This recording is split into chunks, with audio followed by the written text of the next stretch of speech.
En primer lugar, sí que quería hacer una pequeña introducción, ¿no? Entendiendo la situación en la que nos encontramos, ¿no? Entendiendo, sobre todo, además, el papel tan importante que juega la universidad en la sociedad, ¿no?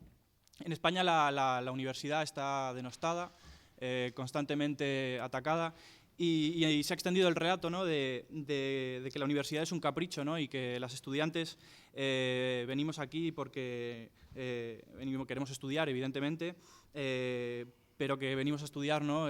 por encima de nuestras posibilidades y que exigimos demasiado, ¿no? Nosotros, bueno, creemos que esto no es así, ¿no? Nosotras venimos a defender la universidad pública, ¿no? como una condición necesaria para el desarrollo de un aparato productivo, ¿no? Para el desarrollo de la cultura, para el desarrollo de la ciencia, de las artes, y que puedan, ¿no? después revertir en el aparato institucional, ¿no? Y como una manera de organizar a la sociedad, ¿no? Creemos, yo creo que entendemos y estamos todas de acuerdo en que invertir en la universidad, invertir en la educación es invertir en el futuro, ¿no? de nuestro país. Como bien sabéis, hace poco entró en vigor una nueva reforma, ¿no? Más conocida como el 3+2, donde bueno, toda la sociedad, el Consejo de Estado, el Consejo de Representantes de Estudiantes, los sindicatos, la comunidad educativa, la sociedad en general, rechazaba. Y bueno, pues nosotras decidimos organizar un referéndum con dos ejes. El primer eje, que sería el papel de la participación democrática, ¿no? Lo que entendemos como elevar la voz de las estudiantes, ¿no? No se puede hacer política si no es involucrando a los sectores que se ven afectados, no se puede hacer política sobre educación sin tener en cuenta a las estudiantes, a los trabajadores y a los profesores, no se puede hacer política en el mundo laboral sin tener en cuenta a los trabajadores, ¿no? Y por ello entendemos que la soberanía tiene que residir en los ciudadanos, ¿no? Y no en los poderes económicos. Y bueno, el otro punto que tendría que ver, ¿no? con la garantía de los derechos, ¿no? Nosotros planteábamos que tenía que existir una ley que garantizara el derecho a la educación como una cuestión, ¿no? Que tiene que ver mucho con la cuestión republicana.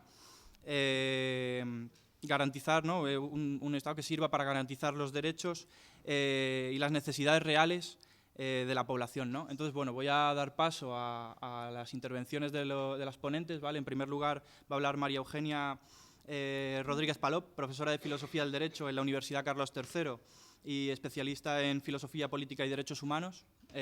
Luego intervendrá el profesor Carlos Fernández Liria, profesor de la Facultad de Filosofía de la Universidad Complutense, para dar final, ¿no? con la intervención de Alberto Garzón, licenciado en Economía y diputado en el Congreso y activista en movimientos sociales, ¿no? como el 15M, ATAC. Y bueno, después haremos una ronda de intervenciones, ¿no? de preguntas que se quieran hacer los ponentes, corta y breve, luego lo explicaremos. Así que muchas gracias.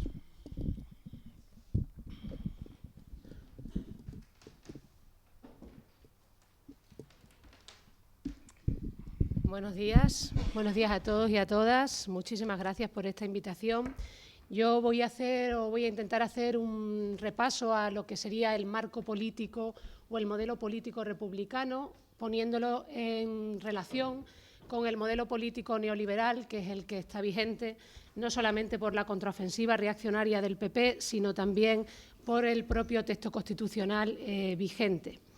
Diría que un modelo político republicano se basa fundamentalmente en tres ejes: el de la democratización o la profundización democrática, el del igualitarismo, el reparto o la redistribución de la riqueza, y el de la descentralización. No sé si me dará tiempo a hablar detenidamente de los tres, pero sí me gustaría hablar al menos detenidamente del primero, que es el de la profundización democrática. La política en el ámbito republicano es un instrumento al servicio de los intereses colectivos y los bienes comunes, es decir, no un instrumento al servicio de los fines individuales, que es, digamos, en lo que se basa el modelo político neoliberal. El modelo político neoliberal consagra al individuo y a sus intereses por encima de todo, y en ese modelo el Estado lo que viene es a garantizar sobre todo las expectativas privadas de individuos o grupos de interés. En el modelo político republicano lo que se pretende es proteger fundamentalmente bienes comunes, y cuando se habla de bienes comunes se habla de vínculos y de necesidades generalizables, se habla de la existencia de una comunidad, se habla de la necesidad de cooperación y se habla de la necesidad de compartir más que de repartir. Por tanto, el modelo republicano es completamente incompatible con la concentración del poder, sea económico o político, en pocas manos. Y, por supuesto, dado que los bienes comunes han de ser definidos y protegidos por la propia comunidad política, el modelo político republicano apuesta fundamentalmente por el autogobierno y por la consagración de comunidades políticas definidas, que son las que tienen que definir, redefinir y gestionar el bien común. En este punto, el republicanismo engarza perfectamente con el pensamiento de izquierdas, que ha liderado siempre la crítica al sistema capitalista en cualquiera de sus formas, la desposesión, la explotación y la distribución desigual de los recursos. La izquierda se ha comprometido con la defensa y la protección del bien común y los lazos sociales. Ha creído más en la sociabilidad humana y en la cooperación desde abajo y hacia abajo que en el egoísmo como motivación o en la supuesta distribución desde arriba. La izquierda tiene un anclaje sociocomunitario, no solamente existe, sino que ha de ser defendida y se tiene que identificar exactamente con lo que ha sido siempre, que es con esto. Tiene un anclaje sociocomunitario que funciona gracias al protagonismo social, a la empatía y a la lógica inclusiva. Por lo tanto, ya tenemos un primer rasgo del modelo republicano. Un segundo rasgo sería que en este modelo los partidos políticos tienen que ser porosos y flexibles a las demandas ciudadanas. Esto significa que la política no se ve como un regateo o una negociación entre las élites, es decir, como una política oligárquica. Y esto significa también que hay que abrir canales de participación y de deliberación. La democracia republicana es una democracia deliberativa y participativa, y no, por tanto, la democracia como mercado, que es la democracia, digamos, que tenemos nosotros ahora y que es la democracia propia del modelo liberal. Y cuando hablo de deliberación y de participación, hablo de apertura a los movimientos sociales. Y cuidado que cuando hablo de movimientos sociales no hablo de expertocracia, no hablo de apertura a lobbies, digamos, a los lobbies corruptos o a órganos tecnocráticos, hablo de movimientos sociales en puridad. No queremos un gobierno de expertos, ni un gobierno de los mejores, ni un gobierno de los notables. Lo que se quiere en el ámbito republicano son partidos de masas activos y convergentes con otras iniciativas sociales y políticas, herramientas necesarias para que la relación de fuerza actual sea efectivamente cambiada en favor de los de abajo y por los de abajo. Por lo tanto, es en los movimientos sociales donde se hace verdaderamente la política. Allí es donde se da la experimentación y la creatividad. Y, por lo tanto, es en los movimientos sociales en los que tienen que beber, o de los movimientos sociales de los que tienen que beber los partidos políticos. Lo que creemos y lo que queremos es que ha de construirse una unidad popular, que es algo antagónico totalmente al ámbito oligárquico, de modo que tendríamos que poner en relación la victoria electoral y la formación de un gobierno de izquierda con el impulso y el fortalecimiento de la movilización social. En fin, combinar el frente electoral y discursivo con el empoderamiento popular. Esto es lo que significa el modelo republicano en segundo lugar. En tercer lugar, por tanto, fomentar la ciudadanía activa. No podremos tener movimientos sociales, ni participación, ni deliberación, si no tenemos una auténtica ciudadanía empoderada y, por lo tanto, dispuesta también a participar en política digamos, la participación en política aquí no tiene solamente un valor instrumental, no es que participe en política para conseguir, digamos, beneficiarme o para conseguir que el partido político en el poder satisfaga mis necesidades privadas o mis expectativas privadas, sino que la participación política en el modelo republicano tiene un valor en sí misma porque estimula la capacidad deliberativa, la responsabilidad y el sentido de la justicia y la pertinencia a la comunidad. Por lo tanto, es la democracia como digo, participativa y deliberativa y no la democracia business o la democracia como mercado, aquel modelo por el que apuesta el ámbito o el modelo republicano. En este ámbito, digamos, los partidos políticos tendrían que funcionar, digamos, de otra manera. Cuando hablamos de democracia como mercado, lo que hablamos es de partidos políticos que salen cada 4 años a vendernos, digamos, su programa electoral, bajo el presupuesto de que nosotros, como electores, funcionamos en realidad como clientes. Es decir, lo que llamo democracia como mercado o política business es, digamos, ese espacio político que ha sido totalmente conquistado por la racionalidad económica y donde ya no existe ni ideología, ni programa, ni contacto con las bases, sino que lo que existe es solamente el afán de ganar adeptos. esta democracia como mercado es la que ha dado lugar a los llamados partidos atrapalotodos, totalmente desideologizados, que renuncian a la ideología y que se distancian de las bases, digamos, para ganar elecciones. Y son aquellos mismos partidos que optan por liderazgos verticalistas, patriarcales y depredadores, en lugar de optar por liderazgos transformacionales y horizontales, que son los liderazgos, digamos, que queremos, al menos los que queremos, los que defendemos, digamos, el modelo republicano. Hoy la nueva política no es la política del liderazgo carismático, sino que tiene que ver más con la vivencia de la interacción que con el discurso, con la conexión emocional y con el funcionamiento en enjambre más que con un funcionamiento de forma piramidal. Es decir, lo que queremos es una forma republicana de hacer política, con partidos porosos y flexibles, en permanente diálogo con movimientos sociales, que no estén al servicio ni de líderes ni de personas escogidas en los que tengamos que delegar. Representación sí, delegación nunca más. El último punto en el modelo político republicano sería el de que el poder ha de someterse a mecanismos de control público reales y efectivos, es decir, separación de poderes, transparencia y rendición de cuentas, evitando siempre la connivencia entre el poder político y el poder económico, es decir, la corrupción. Decía el 15M, no somos mercancía de políticos y banqueros, los banqueros y empresarios, los sindicatos mayoritarios. Es decir, en nuestro contexto esto supondría cese del rescate a las entidades financieras y democratización de la banca, mayor carga fiscal a los ricos, rechazo de las privatizaciones o reversión de la normativa laboral. Lo pongo como un ejemplo para que se vea lo que sería avanzar en transparencia, rendición de cuentas y lucha contra la corrupción. Hoy estamos bastante lejos de este modelo, y estamos bastante lejos de este modelo porque nuestro texto constitucional es eminentemente neoliberal y, además, porque la normativa que lo desarrolla, lo pone en práctica, la normativa del PP, ha sido una contraofensiva claramente reaccionaria a los movimientos populares de los últimos años. Para empezar, nuestro texto constitucional es poco democrático en la medida en que apuesta por una rigidez absoluta digamos, no facilita la reforma constitucional.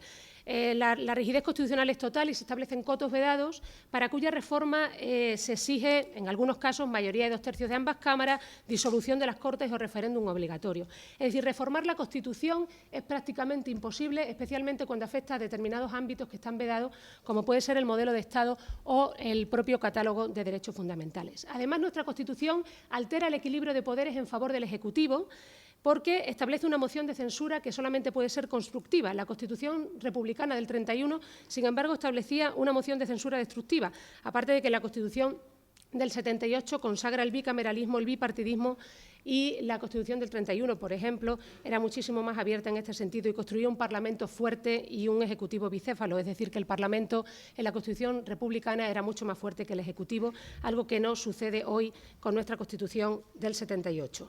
Los miembros de las Cortes Generales, por ejemplo, en nuestra Constitución, no están ligados por mandato imperativo, a no ser que sea el de la disciplina de partido. Decía Alberto en alguno de sus artículos, ¿no?, que el mandato imperativo es el mandato de los partidos. No es el imperativo de la gente, sino el imperativo de los partidos, ¿no? Esto significa, básicamente, que los diputados no tienen que respetar un compromiso electoral previo, no están obligados a ello y que incluso pueden abandonar el partido por el que fueron votados y cambiar de partido sin perder su cargo, porque no tienen un mandato imperativo. Se dificulta la participación ciudadana en la medida en que solamente se consagra un referéndum consultivo y la iniciativa legislativa popular está completamente limitada. La libertad de expresión, de reunión y manifestación, que aparecen en los artículos 20 y 21 de nuestra Constitución, no vinculan al poder. De hecho, la trilogía de la represión que ha puesto en marcha el Partido Popular con la reforma del Código Penal, el Pacto Antiterrorista, la Ley Orgánica de Seguridad Ciudadana, la Ley Mordaza y la Ley Orgánica de Enjuiciamiento Criminal, hoy en trámite parlamentario, limitan hasta lo inane nuestro derecho de reunión, manifestación y expresión. Y lo hace, digamos, aunque hay amenazas de recurso de inconstitucionalidad, seguramente apoyándose en este marco constitucional. Faltan mecanismos de democratización del sistema y procedimientos de control, es decir, no hay procedimientos de transparencia ni rendición de cuentas. De hecho, ha habido muchos movimientos que han exigido esto, por ejemplo, Anonymous, Tu Derecho a Saber.es, ¿Qué hacen los diputados.net, Coalición Pro Acceso, 15M para rato? Todos estos han exigido transparencia y rendición de cuentas. Los partidos políticos deberían, digamos, no deberían financiarse con el poder privado, estipular un régimen severo de incompatibilidades para cargos electos, imponer límites claros a los gastos en campañas, plantear reformas electorales con fuerte sentido proporcional, introducir restricciones temporales al ejercicio de los cargos públicos, además de articular mandatos revocatorios. Esto es lo que sería poner en marcha verdaderamente un sistema de transparencia y rendición de cuentas. Por supuesto, esto no solamente se hace extensible a los partidos políticos, sino también a sindicatos, bancos, empresas y medios de comunicación. Algo que también ha evitado el PP con el Real Decreto de Ley de Radio Televisión Española, con el que permitió nombrar al presidente de la corporación sin contar con la oposición, aparte de la ya muy denunciada manipulación en los contenidos, digamos, de los noticieros. Se politiza la judicatura y se desactiva el control que debe ejercer el Poder Judicial sobre el Poder Legislativo y el Poder Ejecutivo. Ahí está la reforma del Consejo General del Poder Judicial que nos dejó el difunto Gallardón y que el PP aprobó en solitario solo para limitar manu militari el poder de los jueces. Aparte de la persecución de la que son objeto los llamados jueces estrella, tenemos el caso del juez Ruz, pero no es el único. Habría que modificar, desde luego, la formación de los jueces, el acceso a la carrera judicial y la selección de magistrados para garantizar la independencia, la imparcialidad y la integridad, pero no se trata solamente de cambiar unos jueces por otros, se trata también de modificar la forma de ejercer la judicatura, para que los jueces sean más fieles al espíritu democrático y no acríticamente fieles al legislador. Es decir, yo quiero jueces sensibles a las necesidades y demandas de los movimientos sociales y además quiero que la comunidad participe mucho más en lo que es la impartición de justicia. Por supuesto, y esto lo digo solamente off the record, estoy a favor de una forma de constitucionalismo difuso y, por lo tanto, de la desaparición del Tribunal Constitucional o del constitucionalismo concertado, porque creo que el constitucionalismo difuso no solamente es más garantista, es decir, es más favorable a la protección de derechos fundamentales, sino que ayuda a activar lo que se llaman las cláusulas dormidas o inaplicadas, como puede ser el artículo 9.2 de nuestra Constitución, que obligaría eventualmente a los partidos políticos a remover obstáculos a la participación, pero que está completa y absolutamente muerto. Finalmente, se desarticulan formas de gobierno republicanas y laicas. La monarquía está completamente blindada y también lo está el ejército, al que se atribuye cuidado no solamente, digamos, la necesidad de garantizar la integridad territorial, sino, lo que es más, de garantizar el propio orden constitucional. Es decir, que esto aparece en el artículo 8 de nuestra Constitución. De la democracia de los trabajadores de la Constitución del 31 hemos pasado a la monarquía parlamentaria de la Constitución del 78, una institución claramente antidemocrática. En la Constitución del 31, por cierto, se eliminaban las distinciones y los títulos nobiliarios. Además, se establecen relaciones privilegiadas Iglesia-Estado, que ya hemos visto que se profundizan no solamente con el concordato con la Santa Sede, sino además con la ley del ministro Wert, ¿no?, que no ha escatimado en eslóganes patrióticos y en doctrinas religiosas, algo que, por supuesto, no está a favor de garantizar el libre desarrollo de la personalidad y del juicio que contempla el artículo 27 de nuestra Constitución. Vemos el papel relevante que la asignatura de religión ha ido adquiriendo, vemos los colegios concertados religiosos, vemos colegios concertados religiosos que segregan por sexo, algo que el Tribunal Supremo ya ha indicado que, digamos, es más que cuestionable. Frente a esto, el laicismo... Bien, he ganado 2 minutos. Frente a esto, el laicismo de la Constitución del 31. Decía que el modelo político republicano se basaba fundamentalmente en la profundización democrática y decía también en la redistribución de la riqueza y en la descentralización. Vayamos al segundo punto, la redistribución de la riqueza. ¿Qué significa esto? ¿Qué significaría esto actualmente? En primer lugar, reformular un Estado social que es completamente productivista y consumista. Seguro que ustedes ya saben a estas alturas que el keynesianismo articulaba políticas sociales en función fundamentalmente del incremento del consumo y la productividad. Es decir, que las políticas sociales no se orientan a la satisfacción de necesidades básicas, sino que en este modelo se orientan fundamentalmente a la ideología del crecimiento, es decir, a crecer más, más, más y más, estableciendo, por supuesto, un mercado de la insatisfacción y haciendo que la gente confunda necesidades y deseos. Además de este Estado social productivista y patriarcal, donde deberíamos sustituir estas políticas sociales orientadas al consumo por políticas sociales orientadas a la satisfacción de necesidades básicas, tenemos un Estado que, por supuesto, es completamente patriarcal, porque el capitalismo es completamente patriarcal, ¿no? El capitalismo, digamos, está aliado con el patriarcado, y esto lo saben muy bien las mujeres, digamos, cuya vida ha sido completamente descontada y que han estado dedicándose a la reproducción de la vida, es decir, al trabajo doméstico y al cuidado, estando sometidas por igual a la opresión del patriarcado y a la explotación del capital. En segundo lugar, la redistribución de la riqueza no solamente exige reformular el Estado social en este punto, sino redistribuir, de hecho, el poder social y político, lo cual afecta notablemente a la institución de la propiedad privada. La propiedad privada, decía Rousseau, es el origen de la codicia y la desigualdad. Y aunque este texto seguro que lo conocéis, a mí me encanta leerlo porque pone de manifiesto, digamos, lo premonitorio y digamos, de la filosofía de este autor, ¿no? El primero que, habiendo cercado un terreno, se le ocurrió decir «esto es mío» y encontró gente lo bastante simples para creerlo, ese fue el verdadero fundador de la sociedad civil. ¿Cuántos crímenes, guerras, asesinatos, cuántas miserias y horrores no habría evitado el género humano aquel que, arrancando las estacas o allanando el cerco, hubiese gritado a sus semejantes «guardaos de escuchar a este impostor, estáis perdidos si olvidáis que los frutos son de todos y la tierra no es de nadie». La propiedad privada, digamos, tal como se ha configurado en nuestra Constitución, se entiende casi, digamos, con un valor prepolítico más que instrumental. Y nosotros, desde el republicanismo, entendemos que el derecho de cada particular a su bien debe estar subordinado al derecho que tiene la comunidad sobre todos los bienes y, por lo tanto, hay que establecer límites considerables a la propiedad privada que ha de cumplir, en todo caso, una función social, que significa ha de orientarse fundamentalmente a la protección del bien común. El republicanismo apuesta por la libertad como no dominación y la libertad como no dominación es justicia social y legitimidad política, es distribuir el poder, tanto el poder de la riqueza, es decir, articular una auténtica ciudadanía social, como distribuir el poder político, es decir, articular una auténtica ciudadanía política. Pues bien, nosotros volvemos a estar muy lejos de este modelo de redistribución, porque nuestra Constitución del 78 jerarquiza los derechos para someter los derechos sociales a la protección de los derechos civiles. Esto significa que los intereses privados predominan total y absolutamente sobre intereses colectivos y bienes comunes. Los derechos sociales se articulan en la mayor parte de los casos como principios rectores que dependen de la legislación que los desarrolle, mientras que los ciudadanos no pueden hacer nada frente a la inacción del Gobierno. Es decir, que si no están desarrollados, nada se puede hacer. Cuidado que la Constitución republicana estableció el elenco de derechos sociales mayor de la historia y, además, no hacía ninguna jerarquía entre unos y otros, a diferencia de la nuestra. Es decir, que podíamos perfectamente haber optado por otro modelo.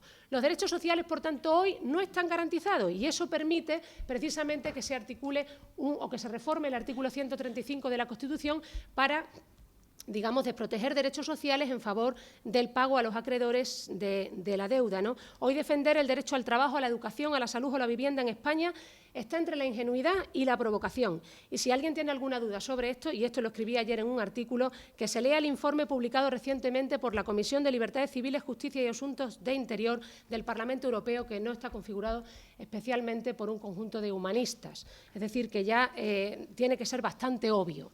Es decir, los desahucios, la reforma laboral del PP, el desmantelamiento de la educación. Aquí se ha hecho referencia al 3+2, ¿no? Con lo que el PP deja fuera de la universidad a los alumnos con menos recursos o a los que no puedan endeudarse a base de créditos. La pobreza infantil, el recorte a los sistemas sanitarios, la expulsión de los inmigrantes del sistema o de los migrantes en situación irregular.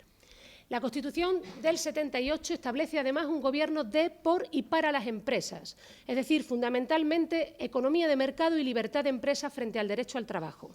El artículo 38 y 35, productividad, consumo y crecimiento. Estas son las líneas fundamentales del keynesianismo que recoge, digamos, a duras penas la Constitución del 78. Las medidas de conflicto colectivo que les dejan a los trabajadores quedan reducidos al ejercicio del derecho de huelga, es decir, libertad de circulación de capitales, servicios y mercancías frente a una legislación social cada vez más raquítica, gracias fundamentalmente, una vez más, al sacrosanto artículo 135, que ha supuesto un impacto absolutamente regresivo sobre nuestras políticas sociales, ya de por sí bastante regresivas.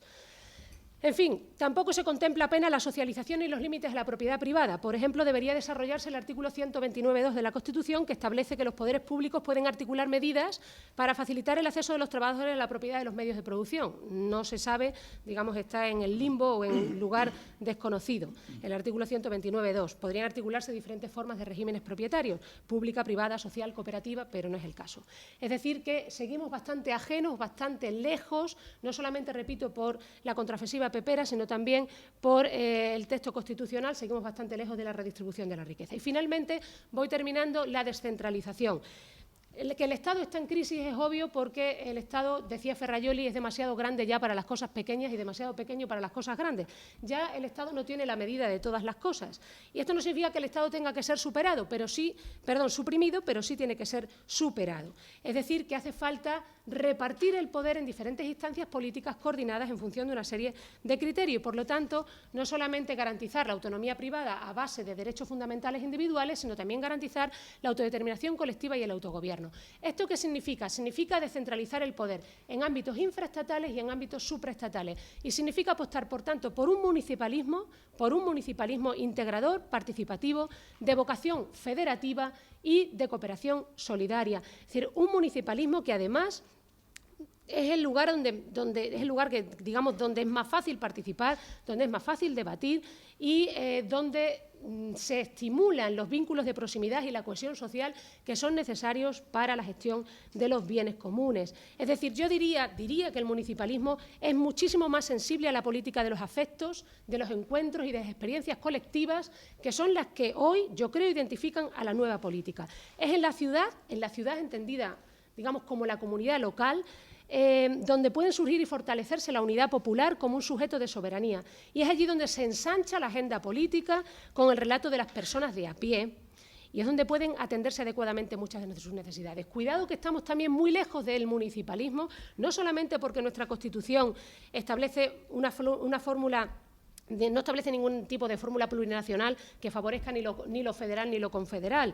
Es decir, que toda la descentralización depende del Tribunal Constitucional y del Gobierno central. No solamente por eso, sino además porque la propia reforma del artículo 135, que no solamente atiende a cuestiones sociales, sino que también es un elemento o un paso en el proceso de recentralización del poder que estamos viviendo, desactiva las competencias y limita la financiación de las instancias autonómicas y municipales.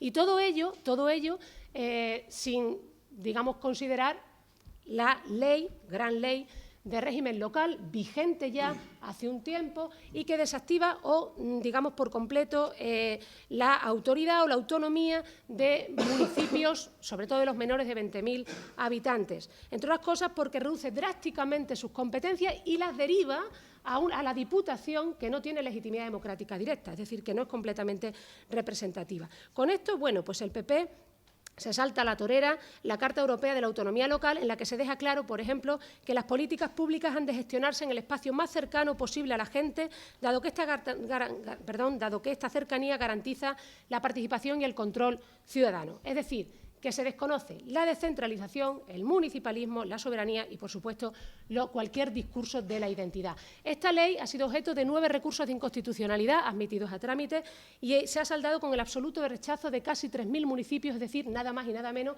que 17 millones de personas, algo que el PP se ha pasado claramente por el forro de las narices. Finalmente, además de este proceso de municipalismo, deberíamos apostar por un proceso de internacionalización que no se traduzca, como es el caso, en un proceso de desdemocratización y pérdida de soberanía y jerarquización de los Estados. Un ejemplo claro de que nuestro proceso de internacionalización es esto, es el Tratado Transatlántico, TTIP, que ha facilitado las opacas negociaciones entre Estados Unidos y la Unión Europea y que se va a traducir en la pérdida de soberanía de los Estados, la restricción de derechos para los ciudadanos y la privatización de servicios públicos.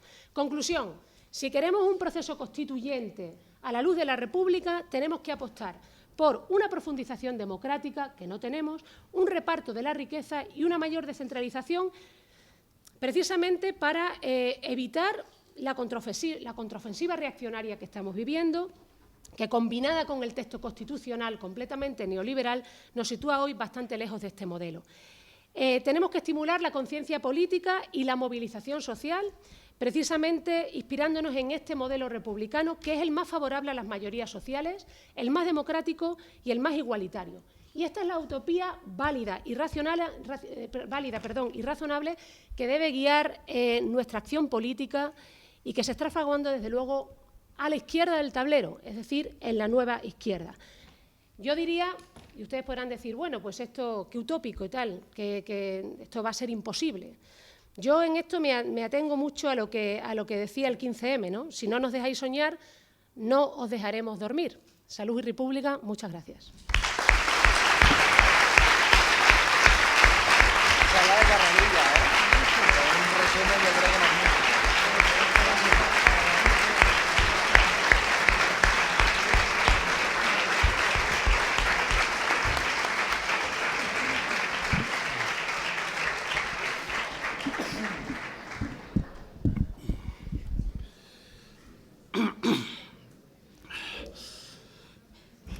Buenos días.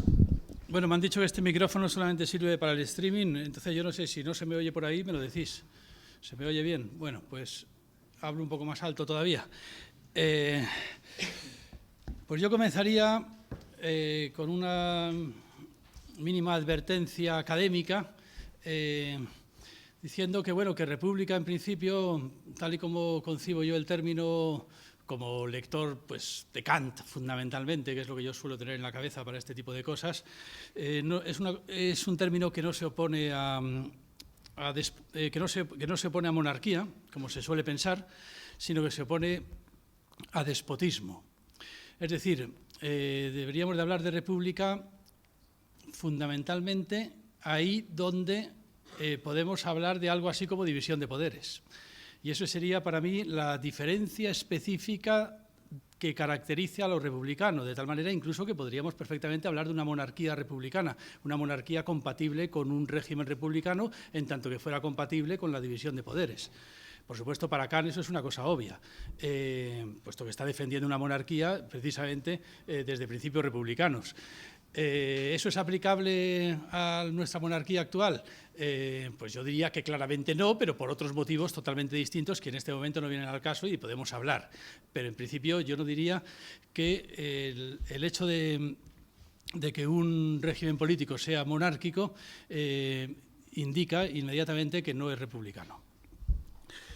Yo más bien diría, como ya estoy planteando, que hay que partir del asunto de la división de poderes como un marco legal en el cual, pues por alguna especie de artilugio constitucional por el cual se logra que quien hace la ley no pueda gobernar, que quien gobierna no pueda hacer la ley y además que ninguno de los dos, ni quien gobierna ni quien hace la ley, pueda juzgar si algo es legal o no, porque eso es otra instancia independiente del Poder Judicial. Bueno, a partir de ahí, el Estado moderno, pues efectivamente inventó un montón de artilugios institucionales que en la Ilustración concibió como lo propio de ese régimen político al que llamamos el régimen de la ciudadanía, Y a partir de ahí, pues la palabra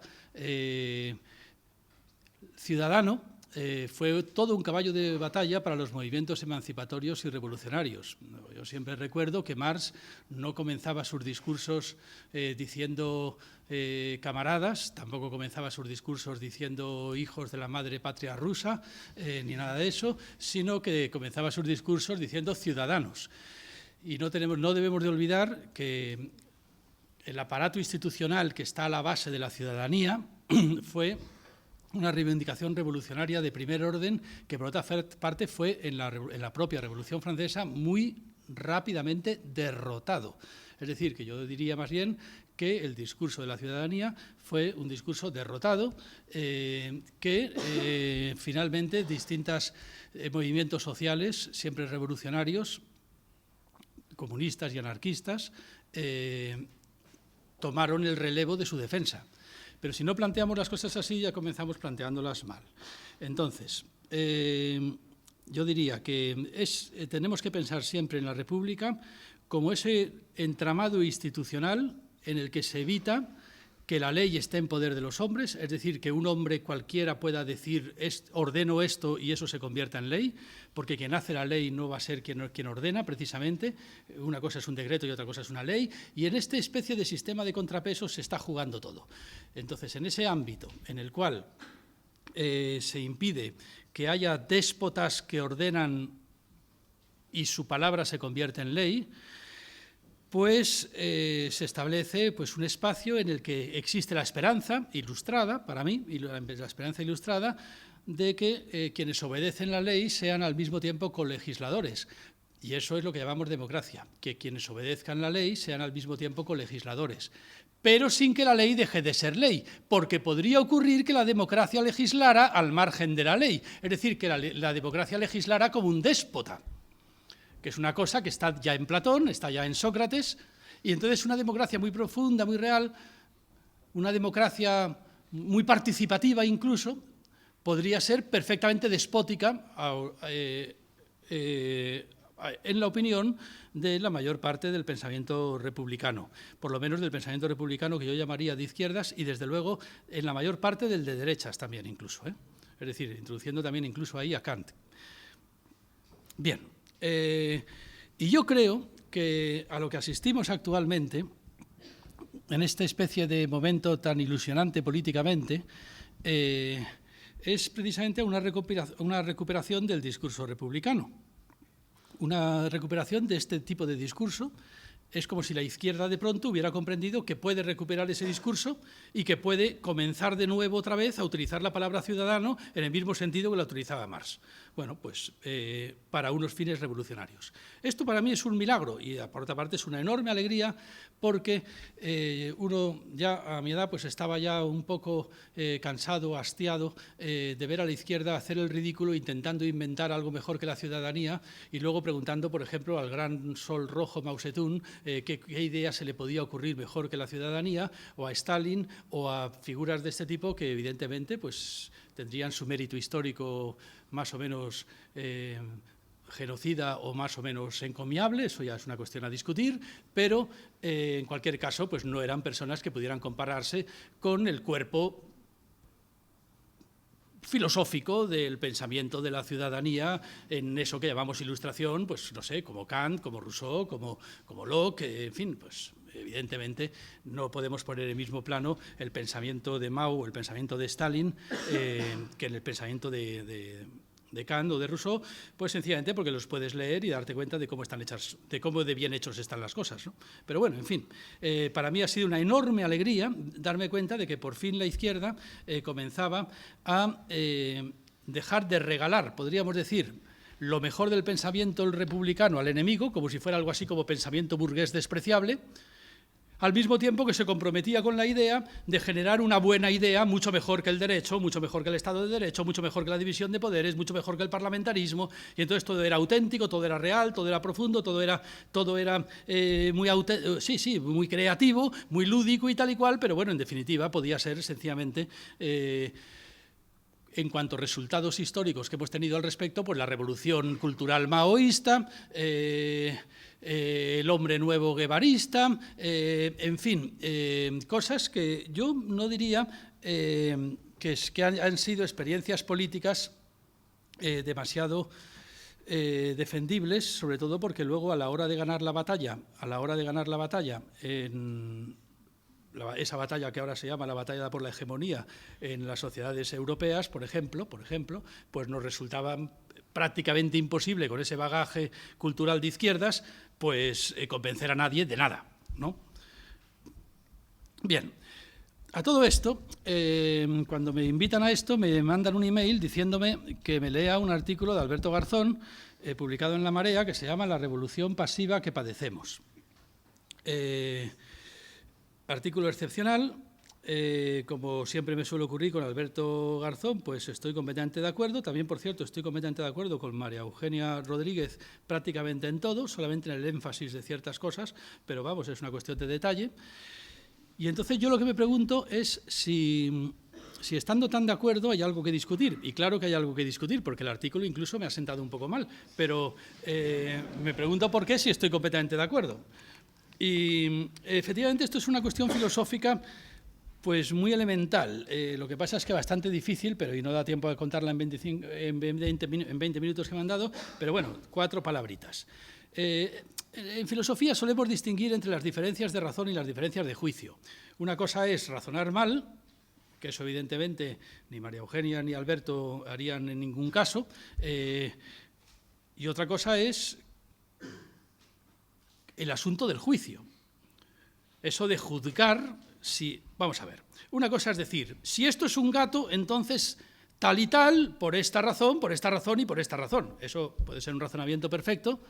Y el problema está en si esto es un gato. Si esto es un gato. Es decir, si hemos identificado bien si esto es un gato. Es decir, en el artículo, todo lo que dice Alberto Garzón en el artículo de la revolución pasiva que padecemos, que supongo que de alguna forma luego hablará un poco de ello, yo estoy completamente de acuerdo con ellos si fuera verdad que Podemos es eso y si fuera verdad que Izquierda Unida es eso.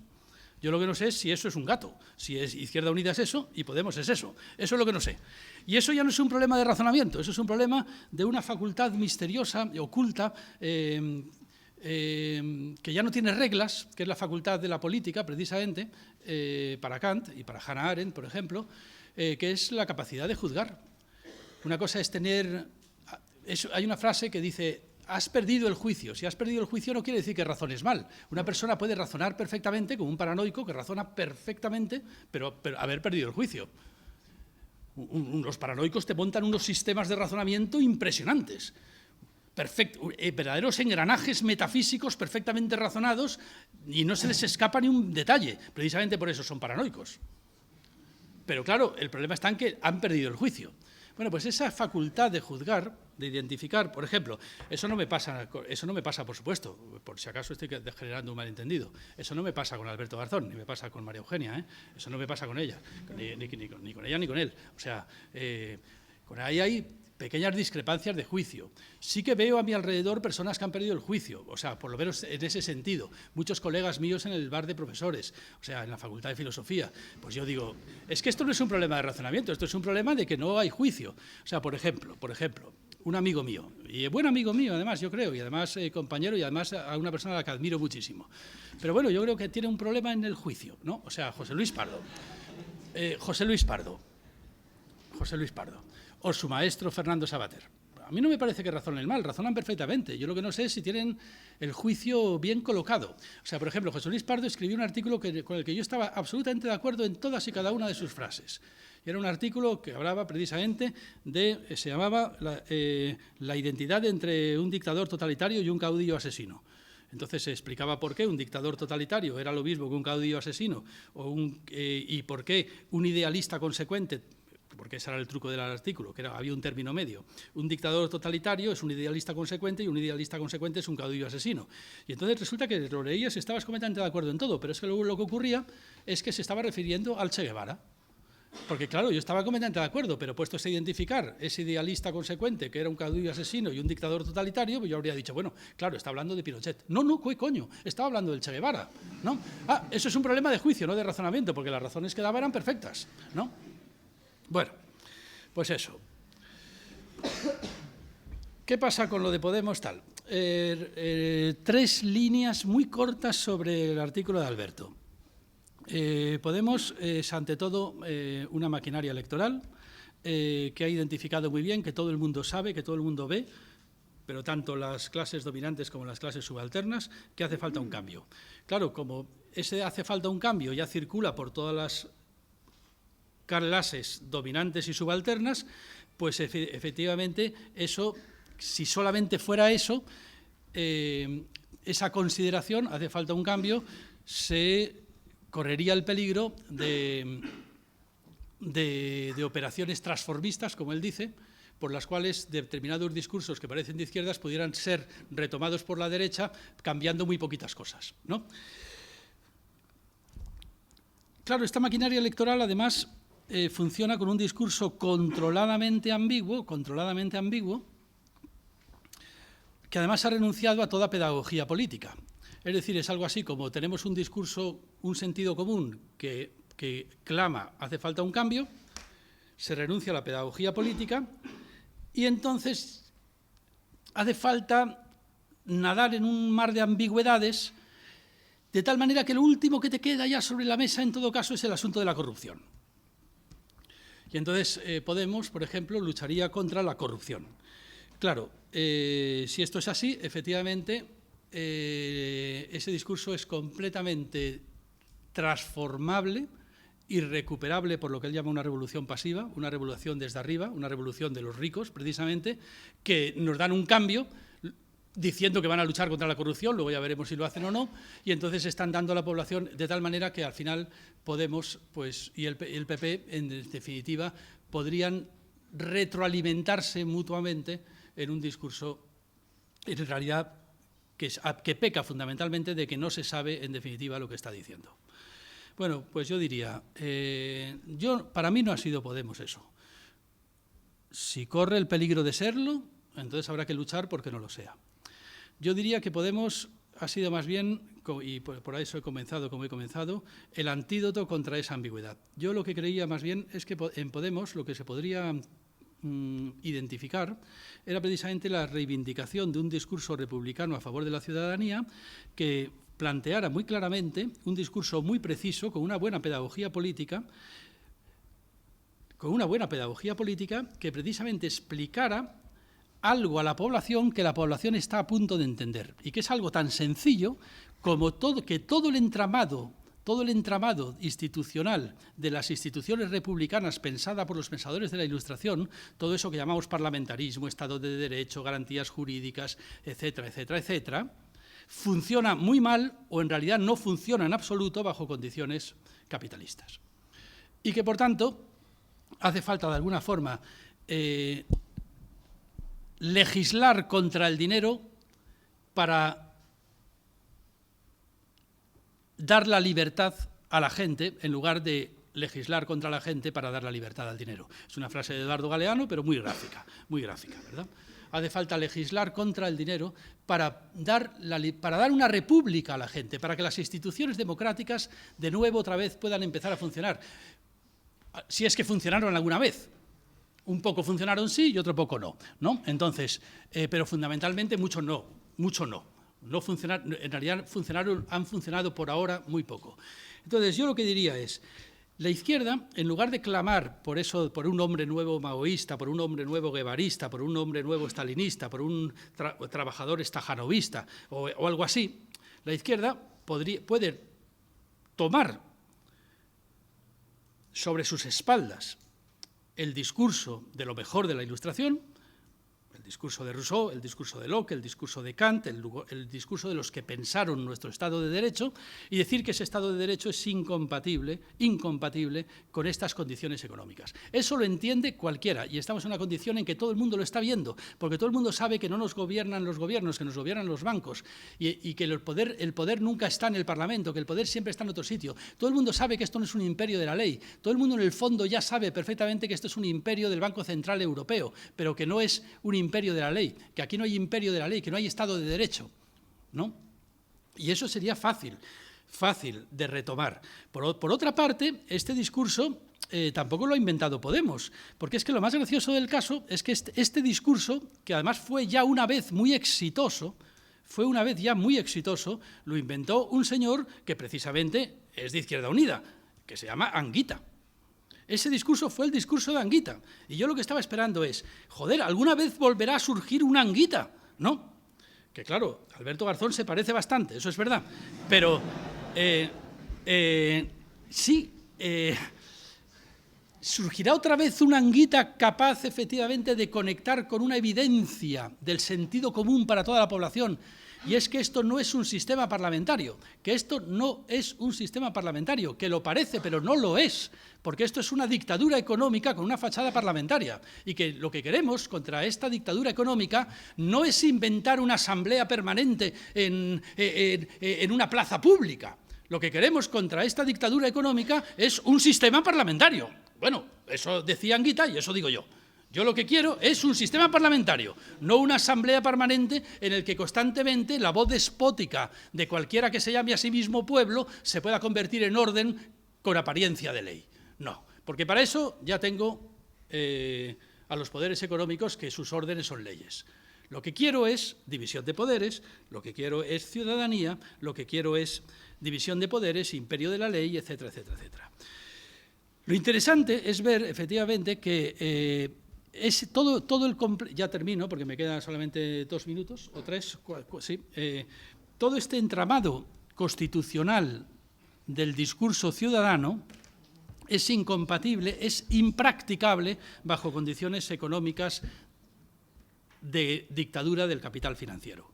En primer lugar, es que el capitalismo nunca ha sido compatible con la ciudadanía, porque la ciudadanía venía caracterizada por una cosa que se llama independencia civil, el no depender de otro para existir.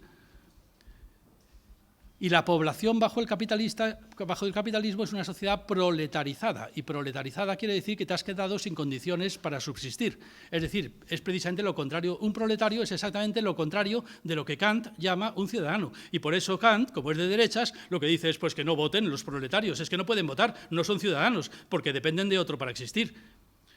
Hombre, no hay que ser ilustrado de derechas, hay que ser ilustrado de izquierdas, como dice Robespierre. Pues si no tienen condiciones para existir, lo que hay que hacer no es negarles el voto, sino darles las condiciones para que puedan votar con condiciones para existir. Entonces, bueno, claro, es verdad que ahí hay una diferencia entre ilustración de izquierdas y ilustración de derechas, eso es cierto. Pero que conste que el capitalismo es la negación misma del tejido institucional en el que podemos pensar lo que llamamos ciudadanía. El parlamentarismo, pues 3/4 de lo mismo. Para que haya parlamentarismo, para que haya eso que ha llamado deliberación en lugar de negociación, hace falta que la inmunidad parlamentaria esté totalmente enraizada. Es decir, o sea, que la inmunidad parlamentaria venga caracterizada por unos votantes que han votado con independencia civil y que no dependen de otro para existir. De tal manera que en el Parlamento se argumente y se contraargumente con respecto al interés común, en lugar de negociar intereses particulares de los cuales dependes, que es lo que normalmente ocurre. En el Parlamento no vemos a gente argumentando y contraargumentando, lo que vemos es a votantes que dependen a vida o muerte de sus empresas, es decir, que dependen a vida o muerte de empresarios que a veces parecen del PSOE y que a veces parecen del PP. Los votantes han votado a empresarios que a veces parecen del PSOE y que a veces parecen del PP y que además luego acaban siendo empresarios con sus puertas giratorias de una forma absolutamente clara y a la luz del día. O sea que, bueno, pues entonces lo que hay que hacer es buscar las condiciones en las que el Parlamento sea un sitio donde se pueda argumentar y contraargumentar, legislar, y no sencillamente negociar intereses particulares de grandes corporaciones económicas, ¿no? Eso sí, por supuesto. Lo de la división de poderes. La división de poderes es incompatible con el capitalismo, porque es que, claro, está muy bonito eso de dividir el poder político en unas condiciones en las cuales el poder es económico. Hombre, no.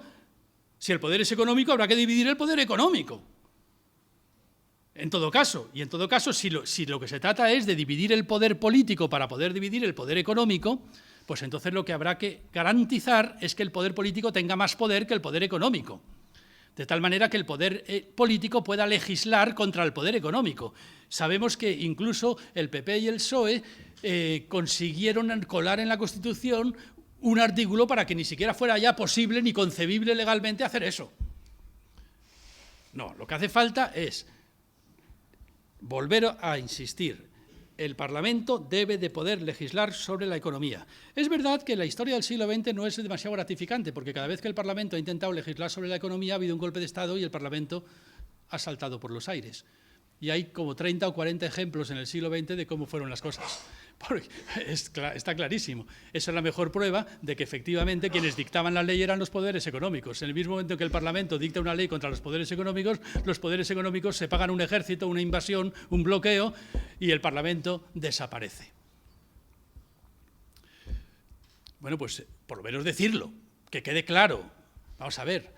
Los enemigos del Estado de Derecho no somos nosotros, los enemigos del Estado de Derecho sois vosotros, que sois compatibles con el Estado de Derecho cuando el Parlamento legisla a vuestro favor, pero que siempre que el Parlamento ha legislado en vuestra contra, oligarquía de mierda, burguesía de mierda, casta de mierda, mafia de mierda, habéis dado un golpe de Estado, ¿no? Y eso no es tan difícil de entender, eso se puede explicar, se puede decir.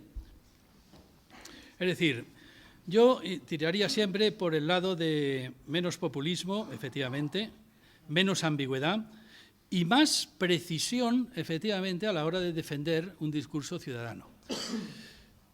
¿Eso es lo que está haciendo Izquierda Unida? ¿Y no Podemos? Pues yo diría que Podemos empezó muy bien. Y bueno, tira que te va, pues lo ha conseguido lo bastante bien para que por lo menos tengan que mover ficha. Lo que pasa es que han movido ficha muy bien los muy cabrones. Tampoco es tan difícil. Han movido ficha muy bien. Han movido ficha muy bien. Claro, es muy fácil mover ficha muy bien cuando tienes un ejército de mercenarios a tu favor y tienes todo el dinero del IBEX 35 a tu favor. Entonces, claro, han movido ficha muy bien. No es que Podemos haya hecho algo mal. Efectivamente, como decía Uriel, que ahí anda sentado, me dijo al día siguiente de la gran desilusión, ya podéis imaginar cuál era. No es que Podemos haya hecho nada mal, es que ellos han hecho por primera vez una cosa bien. Y la han hecho, pero que muy bien, y ya termino, pero lo han hecho muy bien. Les ha salido redondo. Han adelantado las elecciones andaluzas, han montado Ciudadanos, lo han financiado, lo han cubierto de oro. Ciudadanos ha tenido una sede en cada pueblo de Andalucía bien pagadita, etcétera, etcétera, etcétera, etcétera. Les están tratando de puta madre y, bueno, pues en realidad esto de que un ejército de mercenarios del periodismo hundan un proyecto político tampoco es insólito, porque es lo que pasó con el proyecto político de Anguita, que lo hundió el Grupo Prisa, fundamentalmente. Lo machacaron hasta casi terminar con su salud. Es decir, que la historia se repite. Claro, era una ingenuidad pensar que no iban a mover ficha. Pero que conste una cosa, que tú dices, Alberto, Izquierda Unida ha defendido siempre ese discurso que tú estás diciendo. La prueba es que estás mencionando a Anguita, la prueba es bueno, y además incluso Gramsci también estaba a favor de un partido político fuerte, y Izquierda Unida cumple esos requisitos. Ya, pero también los cumple el PCPE, el Partido Comunista de los Pueblos de España. Si es que el problema que hay es que el PCPE nunca ha conseguido poner al enemigo en situación de moverse ficha. Y desdichadamente, aunque la comparación sea odiosa, ya lo sé, Izquierda Unida tampoco. Sí cuando lo de Anguita, pero desde entonces muy poco, muy poco. Entonces, la prueba de que lo de Podemos no va tan mal como puede parecer es que han tenido que mover ficha. Lo que pasa es, joder, que la han movido de puta madre y nos han dado jaque mate. Pero bueno, quizás todavía un jaque mate se puede salvar. Todavía se puede salvar. Todavía se puede salvar. Hace falta reaccionar. Vale.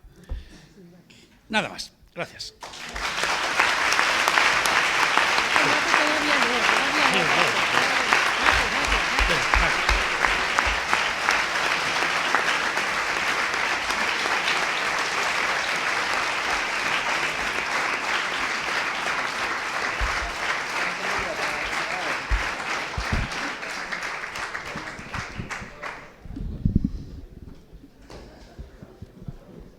Bueno, en primer lugar, daros las gracias. Yo no sé si se me escucha este tono de voz. Daros... Sí, sería jaque normal, no jaque mate. Que daros las gracias a todos y a todas, dar las gracias a la organización por organizar. Creo que este acto es necesario, este y muchos más de esta naturaleza, es decir, de análisis político sincero, con honestidad intelectual, precisamente para analizar el momento político y para ofrecer, digamos, respuestas o al menos esbozos de respuestas sobre lo que es la toma de decisiones desde este momento.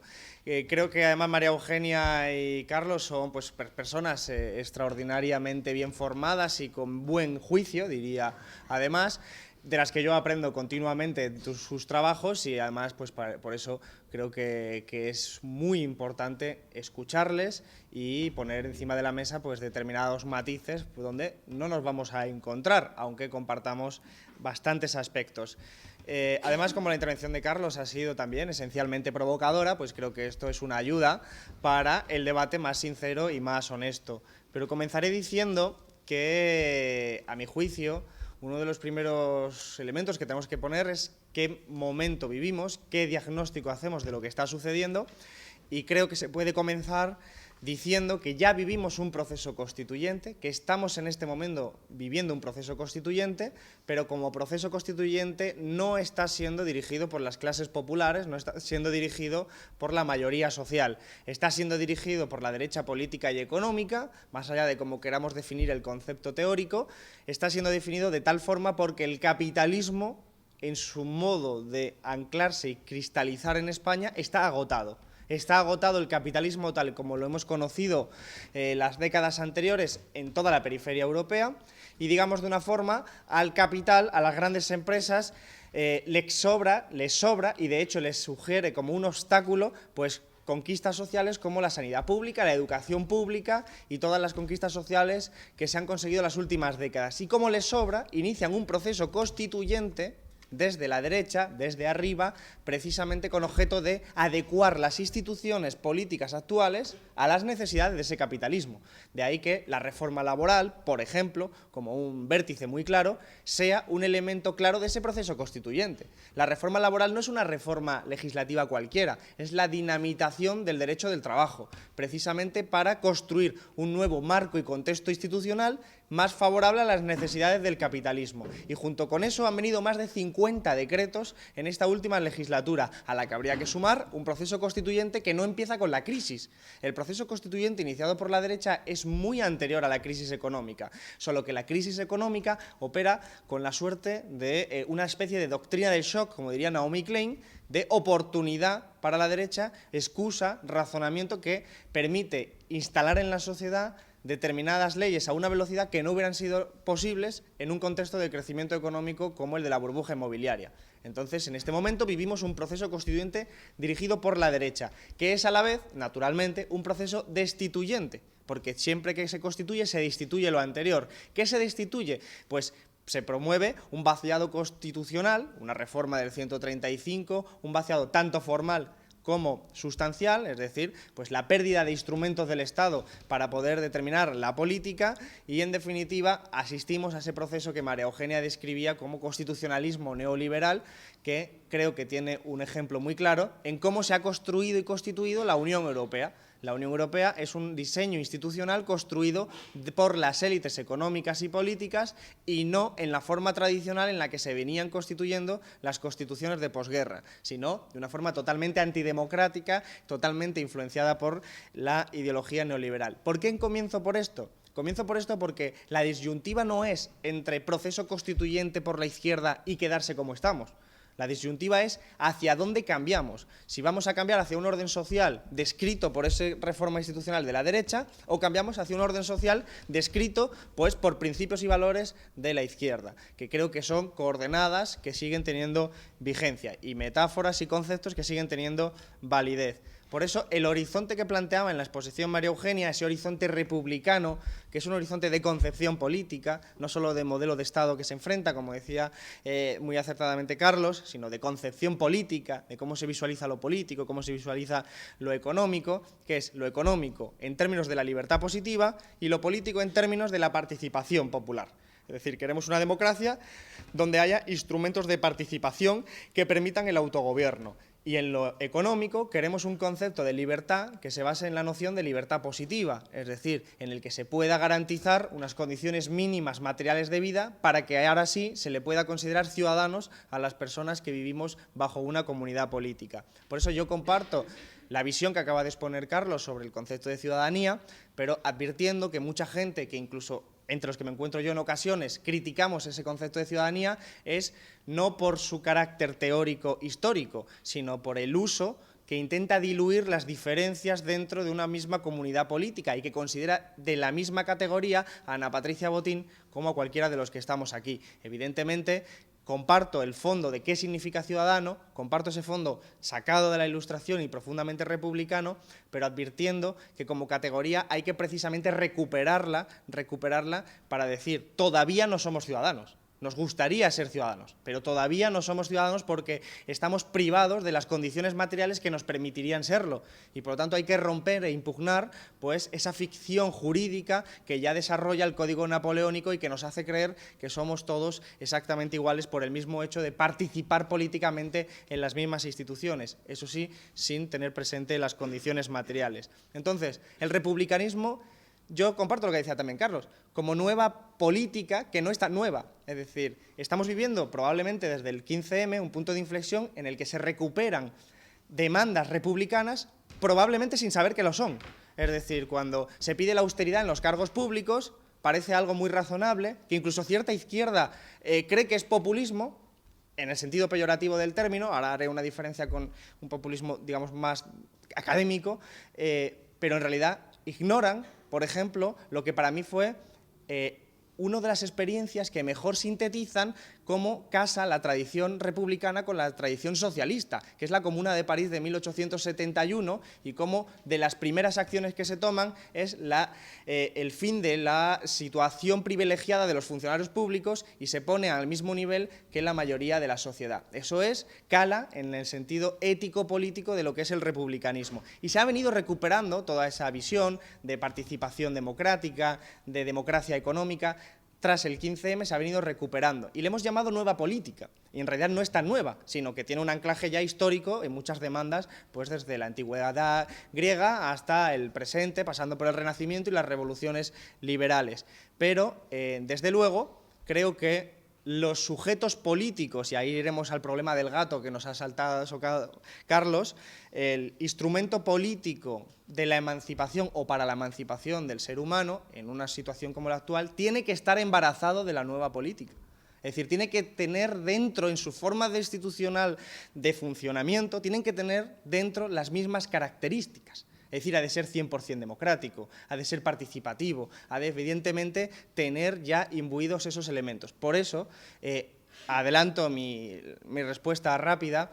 En torno al problema del gato, creo que mi artículo sí refleja bien lo que es Podemos, pero diríamos, a lo que necesitamos tampoco es lo que ha sido Izquierda Unida en los últimos años. Entonces, evidentemente, te compro la parte de que el gato no es Izquierda Unida, pero sí me quedo con que el gato efectivamente tampoco es Podemos. Así que vamos a buscar un gato de verdad a efecto de lo que es mi exposición de la necesidad, ¿no?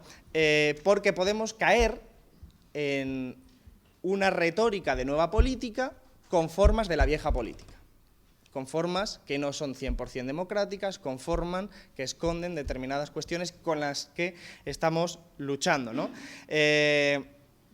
¿Qué momento político vivimos? Segundo punto. Vivimos un momento político ya no solo de turbulencia, de convulsión, sino que también vivimos un momento político en el que hay una crisis orgánica, como diría Gramsci, crisis de régimen, una crisis económica derivada de esa imposibilidad del capitalismo de seguir adelante sin cambios, que deriva en una crisis institucional. Y eso significa una crisis ideológica, una crisis del pensamiento tal y como la gente lo hemos interiorizado, de los relatos oficiales.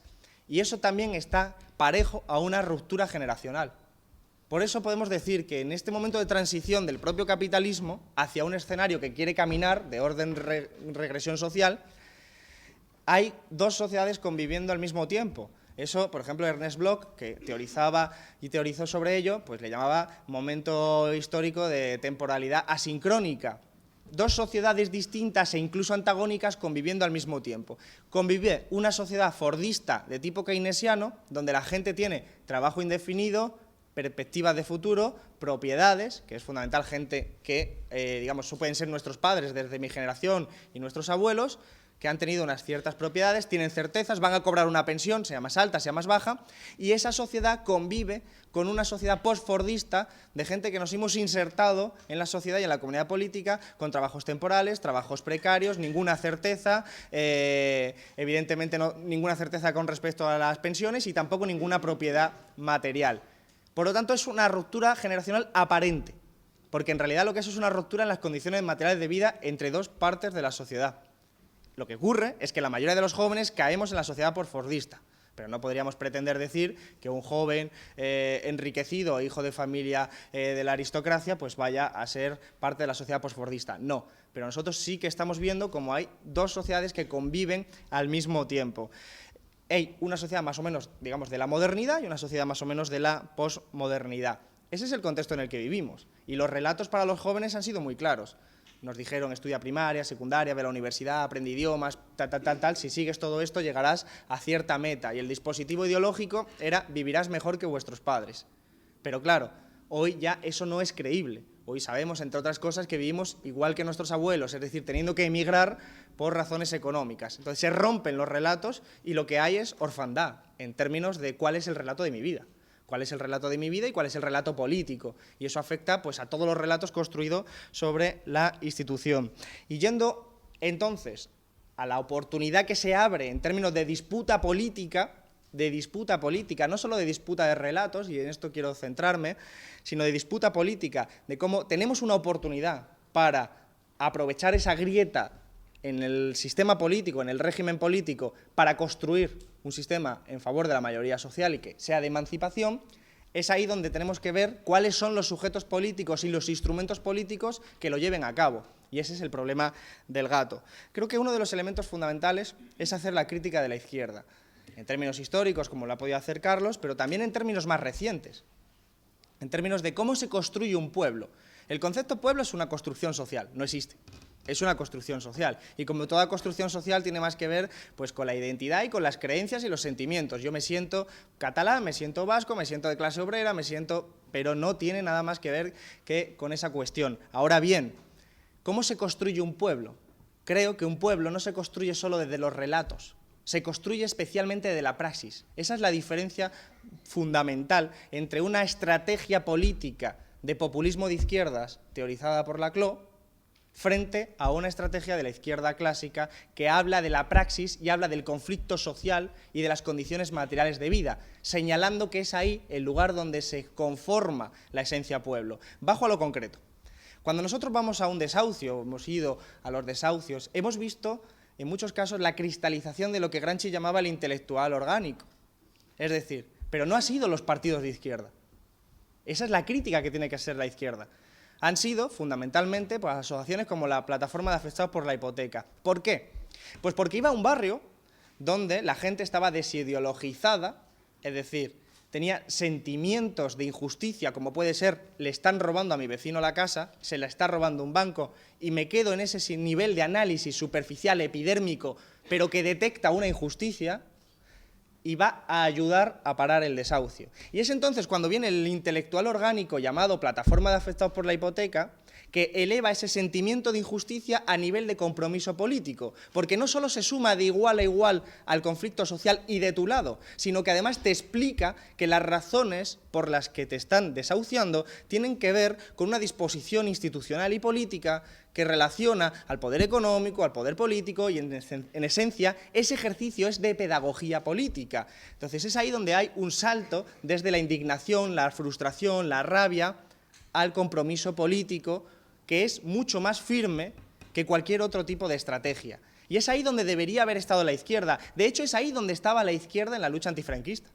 Es ahí donde estaba la izquierda en la lucha antifranquista. ¿Qué ocurre después en la transición? Pues que hay una visión dominante en la izquierda, y hablo lógicamente de la izquierda antisistema, que es fundamentalmente carrillista. Carrillista, institucionalizada, burocrática, gris, que concibe la política como un mero ejercicio de gestión institucional dentro del sistema, que impugna toda tesis marxista previa que consideraba que el Estado no era neutral y que, por lo tanto, había que acabar con el Estado, pero que se convierte en una parte del sistema que acepta que la política se va a limitar y reducir fundamentalmente a la gestión institucional. Y nos vamos convirtiendo, va pasando esa gente de políticos activos, de políticos en sentido amplio y mayúsculo, a una especie de funcionarios de la política. Funcionarios de la política que se institucionalizan, incluso en muchos casos hacen de la política su propio modo de supervivencia material y entonces se enquista.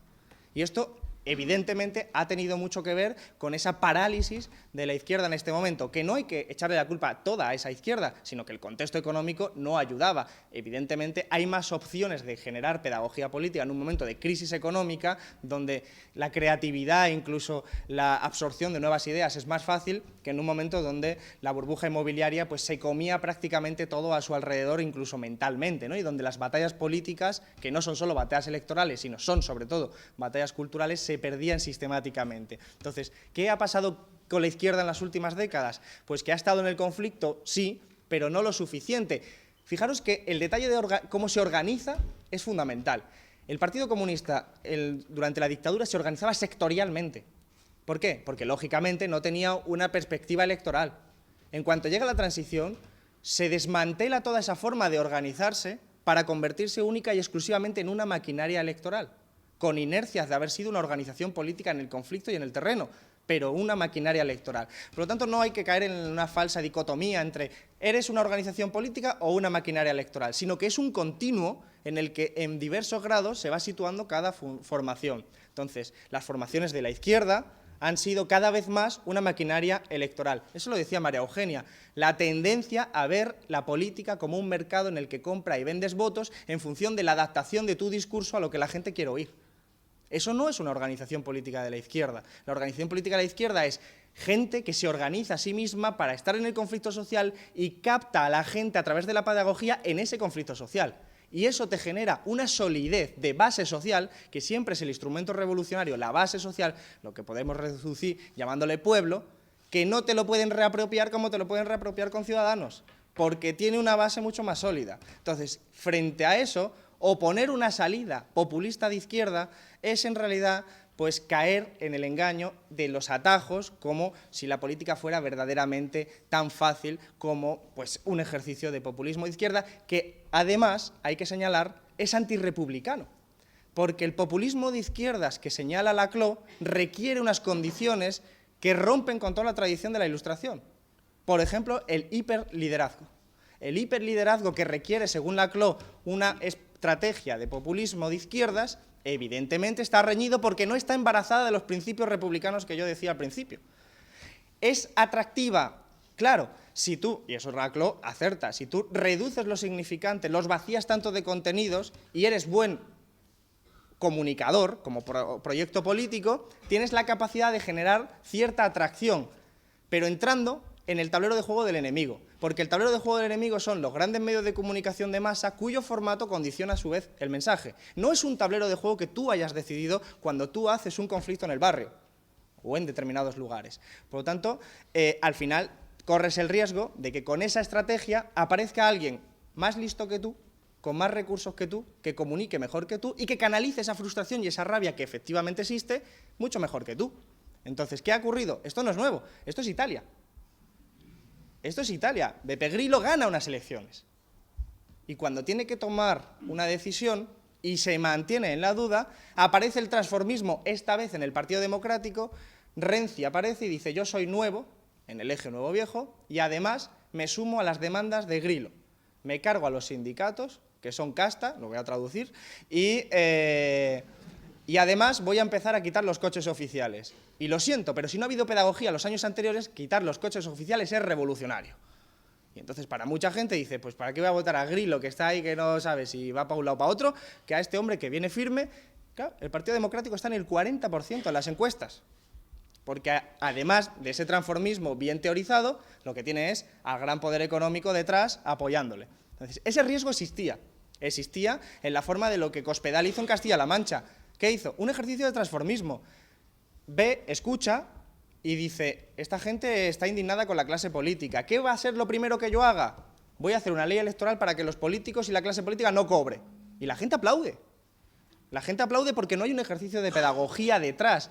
Precisamente ese ejercicio de pedagogía implicaba que desde el republicanismo se entiende que hay que insertarse en la política desde las clases pobres para que puedan tener representación. Pero Cospedal utiliza el 15M y, digamos, el clima político del 15M para hacer exactamente lo contrario. Pues eso cabe, la posibilidad, ese riesgo está. ¿Por qué? Porque la izquierda no ha estado donde tenía que estar, que es en el conflicto social, en la movilización social. ¿Ante qué nos encontramos además en este momento que tenemos que enfrentar como reto? Es ante la desmovilización social. Han bajado las manifestaciones un 33% en el último año. ¿Por qué? Porque hemos caído en el ilusionismo electoral, que es una de las peores perversiones de la izquierda. Pensar que se transforma la sociedad solo ganando unas elecciones. Y si tú ganas unas elecciones y no tienes a la gente movilizada el día después defendiendo tus propuestas, estás perdido, porque ese poder económico, poder salvaje que le llama Ferrajoli, precisamente te va a machacar al día después. Entonces, ¿cuáles son los instrumentos que algunos consideramos que tienen que ser? Pues hay que repensar la izquierda. Hay que repensarla. Primero hay que aceptar que hay izquierda, eso es importante como hipótesis, pero creo que hay que caminar de esa manera. Hay que caminar de esa manera y la concepción de la unidad popular, que ya que estamos en un acto sobre republicanismo, tiene mucho que ver con el Frente Popular de 1936, establece una máxima: todo análisis político desde la izquierda tiene que basarse fundamentalmente en las condiciones materiales de vida antes que en la superestructura. Es decir, no analicemos la política en base a encuestas, sino en base a los conflictos de las condiciones materiales. ¿Qué quiere decir esto? Quiere decir, y voy terminando por el aviso, quiere decir que si existe clase trabajadora, la clase trabajadora puede estar fragmentada políticamente. Por lo tanto, no cabe, a mi juicio, en la izquierda, pues patriotas de partido. Patriotas de partido es lo contrario del marxismo, porque el marxismo tiene que aceptar que la clase obrera se puede fragmentar políticamente en diferentes partidos. Y que, por lo tanto, de la misma forma que hablamos del PP y del PSOE como un partido de orden, en el sentido de la Segunda República Francesa, donde dos dinastías monárquicas se unen porque prefieren salvar la bolsa antes que la corona, precisamente, en palabras de Marx, en el 18 Brumario, pues precisamente hay que aceptar que también puede haber una fragmentación entre las clases populares. Y da igual cómo definamos las clases populares, lo importante es romper con la esencia carrellista de la identidad, de una identidad mal entendida, porque Marx ya anunció también, porque el pensamiento científico así lo había puesto de relieve, que una cosa es la esencia y otra cosa la apariencia, y que la identidad se encuentra en la esencia, si no, no haría falta ciencia, que es lo que él decía. Si la apariencia y la esencia coincidieran, pues no haría falta la ciencia es la que busca, ¿no? Pues hay que saber mirar más allá de las encuestas para ver en términos de clase social. Si no, cometemos grandes errores que pueden ser históricos. Por eso, la unidad popular, entendida como fragmentos políticamente que representan a la misma clase, se ponen de acuerdo en un programa de mínimos que lo lleve adelante, pues creo que es la respuesta. ¿Qué está ocurriendo? ¿Qué está ocurriendo? Pues está ocurriendo, y os hablo con toda franqueza, que entre el alma carrillista, neocarrillista que tenemos nosotros y el ego desaforado del otro lado, esto es imposible. Claro, esa es la crítica que tiene que hacer la izquierda. Así de sencillo, o sea, no es el problema es cómo construimos un gato, cómo pensamos la izquierda. Porque si no, dentro de unos años, miraremos a nuestro alrededor y veremos pues, los hospitales privatizados con propiedad de empresas registradas en paraísos fiscales, los fondos buitres con toda la propiedad de las viviendas y una serie de elementos que evidentemente no queremos que estén vigentes, pero es que es lo que nos jugamos. Es que no nos jugamos las próximas elecciones, sino las próximas generaciones. Y para pensar en términos de próximas generaciones, pues hay que pensar en términos de estructura económica, en términos clásicos que se me entienda, o infraestructura, y no de superestructura, porque creo que llevamos a un problema. Por lo tanto, creo que esos son los retos de la izquierda en este momento ante un proceso constituyente dirigido desde la izquierda. Creo que eso es claro, evidentemente todos estamos de acuerdo en esa necesidad, y el debate tiene que ser sobre los instrumentos. Entonces, ese es el reto. Ahí es donde tenemos que estar. Creo que este tipo de actos sirven para ello, para buscar cómo vamos a organizarnos como clase para enfrentarnos a ese poder económico y ese poder y que no utilice nuestras reivindicaciones. Sin más, yo creo que también soy un poco provocador, así que muchísimas gracias.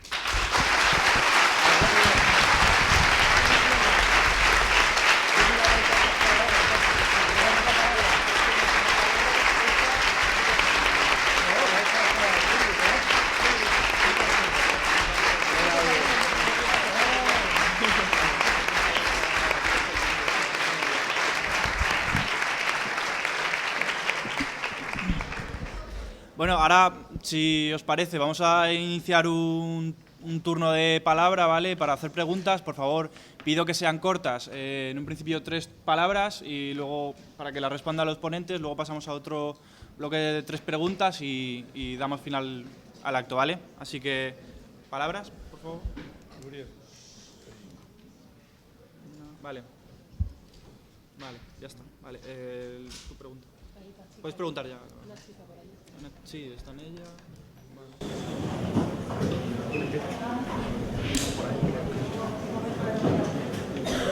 ¿Por qué no te acercas al micro? Bueno, tiene vaya.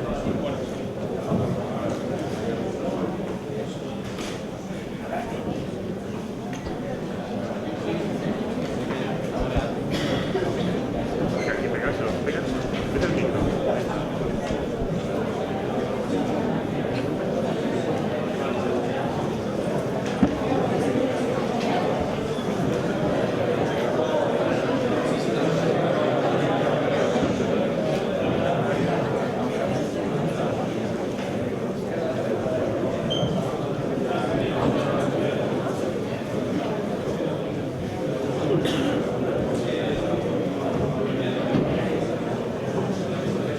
Sí, con el micro.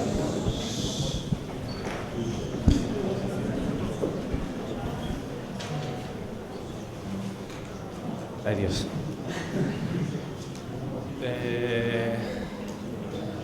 Bueno, vale. Un poco nervioso. y se supone que te voy a hacer una pregunta corta, pero yo creo que es un poco difícil hacer una pregunta corta porque realmente hay un problema bastante grande sobre la mesa, que es realmente todo el debate, ¿no? De que se pararía aquí la posición que se ha puesto en un lado, que es el debate de qué es el gato, ¿no? Pues qué es el gato o qué gato se quiere construir, bueno, digamos qué izquierda se quiere construir, qué movimiento, qué partido se quiere construir. Bueno, según como yo lo he entendido, los argumentos de Alberto Garzón, entonces, es que desde... no sé si se me oye. ¿No se me oye? Bueno, los argumentos de Alberto Garzón serían que, claro, lo que ocurre es que desde la posición de Podemos se ha abandonado la pedagogía, y al abandonarse la pedagogía, pues claro, ocurre que de repente te quedas en una ambigüedad que es muy fácil, que de repente un partido, pues, como el Ciudadanos, pues venga y te ocupe ese lugar. La cuestión es que yo ahí pues pondría también ciertos matices, ¿no? Porque claro, lo que ocurre desde mi punto de vista es que la pedagogía como tal, o lo que es la praxis, tiene unos límites muy limitados. Por ejemplo, le he puesto el ejemplo de la PAC. El ejemplo de la PAC es un movimiento, ahí tendrían que haber estado los partidos siendo los que apoyaban a los desahuciados y este tipo de cosas, ¿no? Ya, pero es que, claro, es que la pregunta es, ¿la PAC la podría haber montado un partido político o un partido político podría haber ocupado el espacio de un movimiento? Es decir, que al fin y al cabo sería, mi pregunta es, ¿un partido puede ser un movimiento a la vez? Porque lo que yo entiendo es que no, es que precisamente un movimiento tiene unas bases sociales, político-sociales, de las que no se puede sustentar en realidad un partido. ¿Por qué? Porque se sustenta sobre la gente. Y realmente la gente, lo que son los militantes, tienen unas fuerzas que son muy bonitas, están muy bien localizadas y tienen efectos muy bellos, pero al fin y al cabo están muy limitados a la hora de lo que es montar un movimiento que pueda gobernar un país. En ese sentido, pues claro, yo ahí vería un eterno problema, porque siempre la izquierda, en tanto que es muy militante, intenta sostenerse sobre precisamente lo que son los movimientos sociales o intenta tener una ligación con los movimientos sociales. Esto es una cosa que también se vio dentro de Podemos. Había toda la discusión que hubo dentro de Podemos entre, digamos, una vía que era mucho más... Sí, es que quiero especificar un tema, de verdad, intento ser lo más breve posible. Voy a intentar, de verdad, ser lo más breve posible. Pero bueno, digamos que me quiero explicar bien, pero claro, es muy difícil. Entonces, bueno, digamos que en Podemos ya estaba este problema, ya estaba el problema entre la praxis y el relato. Incluso dentro de la propia organización había ya una vía que abogaba más por esta praxis y una vía por el relato. Entonces, el argumento de Garzón es sencillamente que el relato te lo puede usurpar cualquiera y que hace falta una praxis que realmente dé un sustento, ¿no?, para que el movimiento no pueda ser usurpado. Y bueno, yo lo que respondería a eso es que la praxis tiene unos límites muy pequeños, sin embargo el relato puede abarcarlo todo. La cuestión yo la pondría más bien sobre el relato, y mi pregunta sería, a ver si puedo resumir mucho, es si realmente el problema que tuvo Podemos, o el problema que ha ocurrido con Podemos, por el cual Ciudadanos ha sido capaz de absorber o de, digamos, robarle la mitad de los votos a Podemos, ahí como surgiendo de la nada, ha sido precisamente porque, como expone Alberto Garzón, que tenía un discurso demasiado ambiguo y por tanto te lo podía robar cualquiera porque el relato era muy ambiguo, o quizás porque en realidad Podemos todavía, y esto sería mi idea, se parecía todavía demasiado Izquierda Unida. Todavía se parecía demasiado Izquierda Unida. Entonces, claro, al parecerse demasiado Izquierda Unida significa que no era tan transversal como pretendía ser. Era demasiado izquierda, y me refiero sencillamente a los símbolos, al espectro en el cual se identificaba, la identificación que tiene la gente. Claro, mientras que no había otra cosa, pues todo el mundo era de Podemos.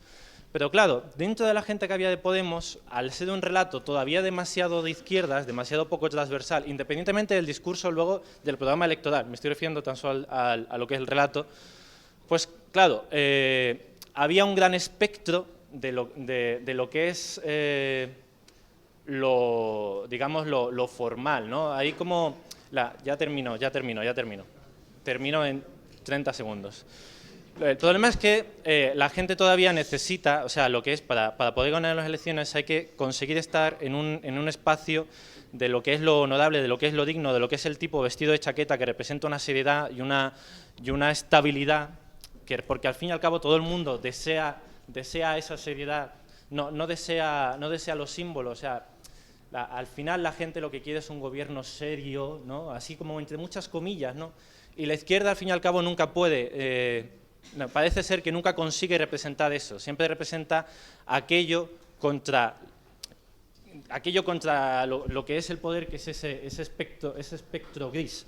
Entonces Podemos, al no conseguir eso, pues toda esa masa que jamás hubiese hecho de Ciudadanos por sí misma, o sea, que hizo falta, y ya termino en esta frase, que hizo falta Podemos para sacarla a la luz, tampoco consiguió luego conseguir esa hegemonía. Al no conseguirla, pues entonces pudo crearse Ciudadanos. Entonces mi pregunta sería si realmente sería eso, o yo también puedo estar equivocado, ¿no? Pues ya está. ¿Había más palabras por ahí? ¿Había alguna palabra por ahí también que me ha levantado la mano? Tú, sí, levántate bien para acá. Sí. Vamos por el micro. Seguro Carlos, que nos gusta el capitalismo salvaje en el que no hay parlamentarismo, y decir a Garzón que no solo tiene razón sino juicio, y me atrevería a decir que es verdadero. Y entonces quería preguntarle a Garzón que cómo vamos a luchar, ¿no? O cómo se lucharía desde Izquierda Unida contra el PIB, ¿no? Que pretende ya liberalizar todos los estados europeos que quedaban, ¿no? La educación y la sanidad eran los últimos que nos quedaban. ¿Cómo luchar de una nueva forma de gobierno, con leyes, con una revolución? Porque una vez que se implante el PIB ya no nos da igual quién gobierne, si Podemos, si PP, si Ciudadanos, porque gobernarán pues esos dos lobbies internacionales.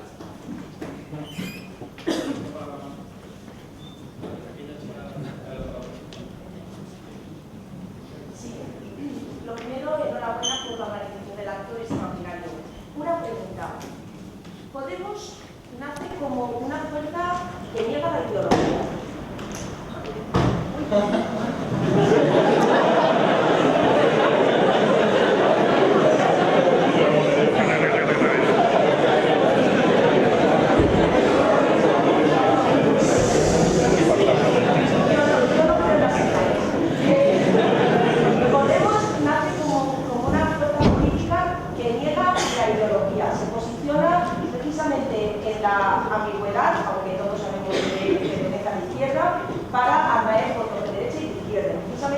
Reivindica que no tiene una ideología definida para atraer, para captar votos desde los dos ángulos, pero todos sabemos que es de izquierdas. Esa cancha de indefinición y de ambigüedad ha sido aprovechada por Ciudadanos y la ha capitalizado maravillosamente. ¿Qué opciones tiene Izquierda Unida para reivindicar el orgullo de la izquierda y esa movilización social que ha sido capaz de activar Podemos para reforzar una verdadera nueva izquierda que se convierta en una alternativa? ¿De qué manera Izquierda Unida puede capitalizar y aprovechar el movimiento social que representa Podemos?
Lógicamente mi respuesta es obvia, ¿no? ¿El problema electoral tiene que ver con que se parece a Izquierda Unida? Pues cada uno tendrá su interpretación. Yo creo que yo no voy a juzgar los problemas electorales de Podemos. A mí lo que me interesa es la sociedad y los sujetos políticos que pueden transformarla, y ya he dado mi opinión. Pero alguien preguntaba lo de las alianzas y lo puedo relacionar con ello. En este momento, de cara a las generales, la única hipótesis que se contempla es que vamos a ser competidores electorales. Es decir, que va a haber una candidatura de Pablo por un lado encabezada y otra por mí. ¿Es este el deseo de la clase trabajadora, del proletario, de la multitud, da igual el concepto que queramos usar? Cada uno lo va a tener presente. ¿Pero por qué digo que es la única hipótesis que se contempla? Entre otras cosas, porque en múltiples ocasiones Podemos ha manifestado públicamente que ellos van solos a todos los espacios donde puedan ir. ¿Por qué? Porque detrás está el razonamiento según el cual contaminarse con la etiqueta de izquierdas penaliza. Yo entiendo el argumento, ¿no?, lo de la razón, los argumentos, pero no comparto el juicio. No porque a mí yo tenga que decidir sobre Podemos, que no tengo que decir absolutamente nada. Lo estoy pensando en términos de clase, en términos de necesidades de la mayoría social. Por lo tanto, para ser francos, la hipótesis es esa, no hay otra. En este momento no hay otra hipótesis, como no la hay en ninguna otra competición electoral de las autonómicas. ¿Qué tiene que ver esto? Pues tiene que ver con que la estrategia que subyace a Podemos, analíticamente vista, es la de Ernesto Laclau, que consiste en vaciar los significantes. Y el significante de izquierdas para ellos está, para ello me refiero, para lo que es la tesis, no quiero personalizar, y además Podemos, como lógicamente hay, pues una heterogeneidad dentro que imagino que no la compran todos este discurso, pero para ellos izquierda es una etiqueta de la que hay que renunciar para poder maximizar el voto electoral. Esto es el mismo argumento que Ciudadanos y que UPyD, entre otras cosas, ¿no? Aparte de muchos otros elementos históricos.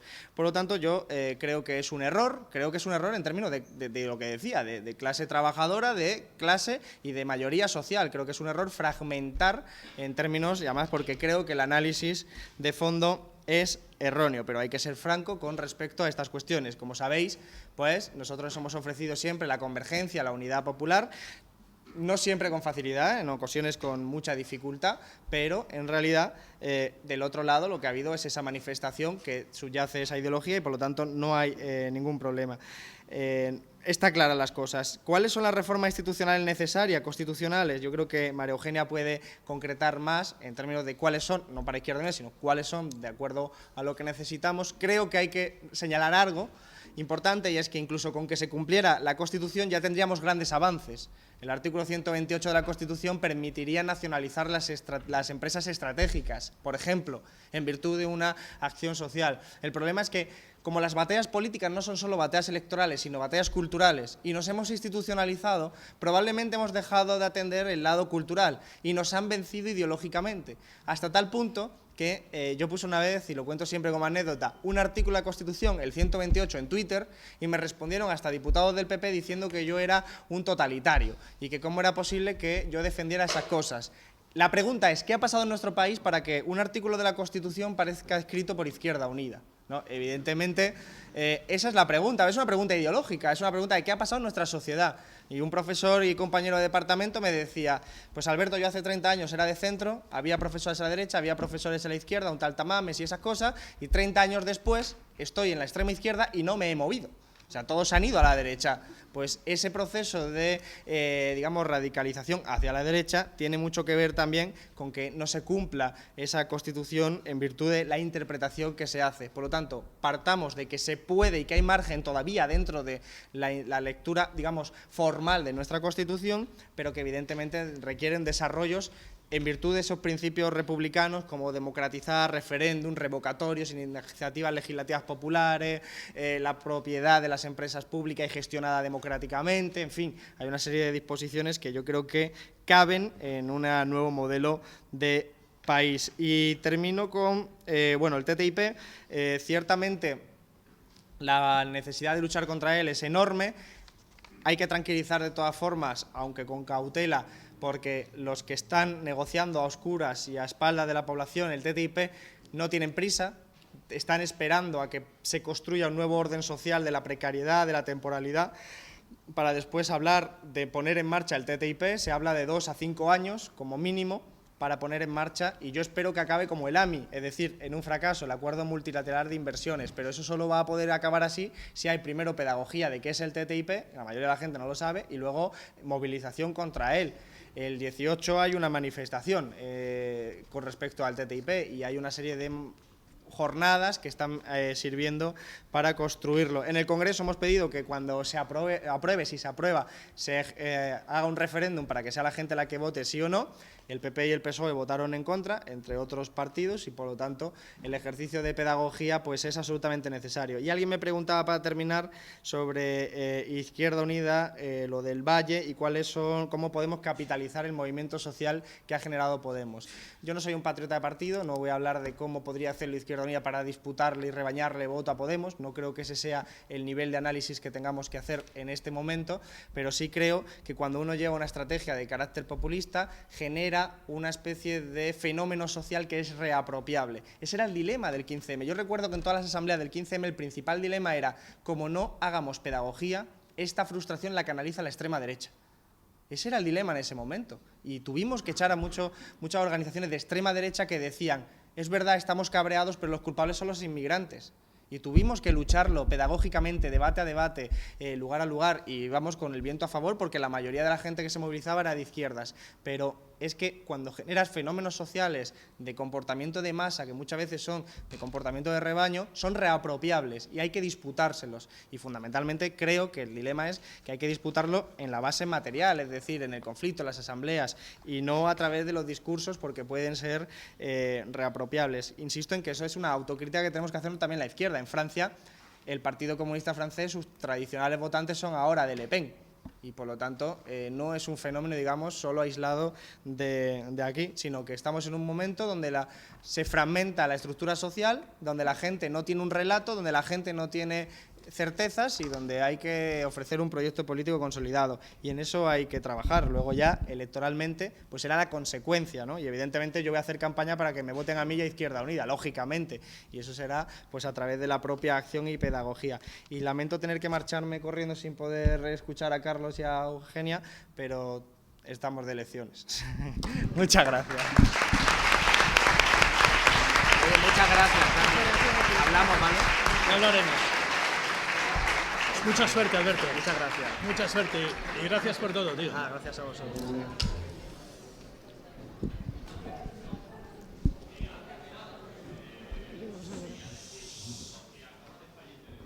Sí, lo acabo de ver. Ya está todo dicho.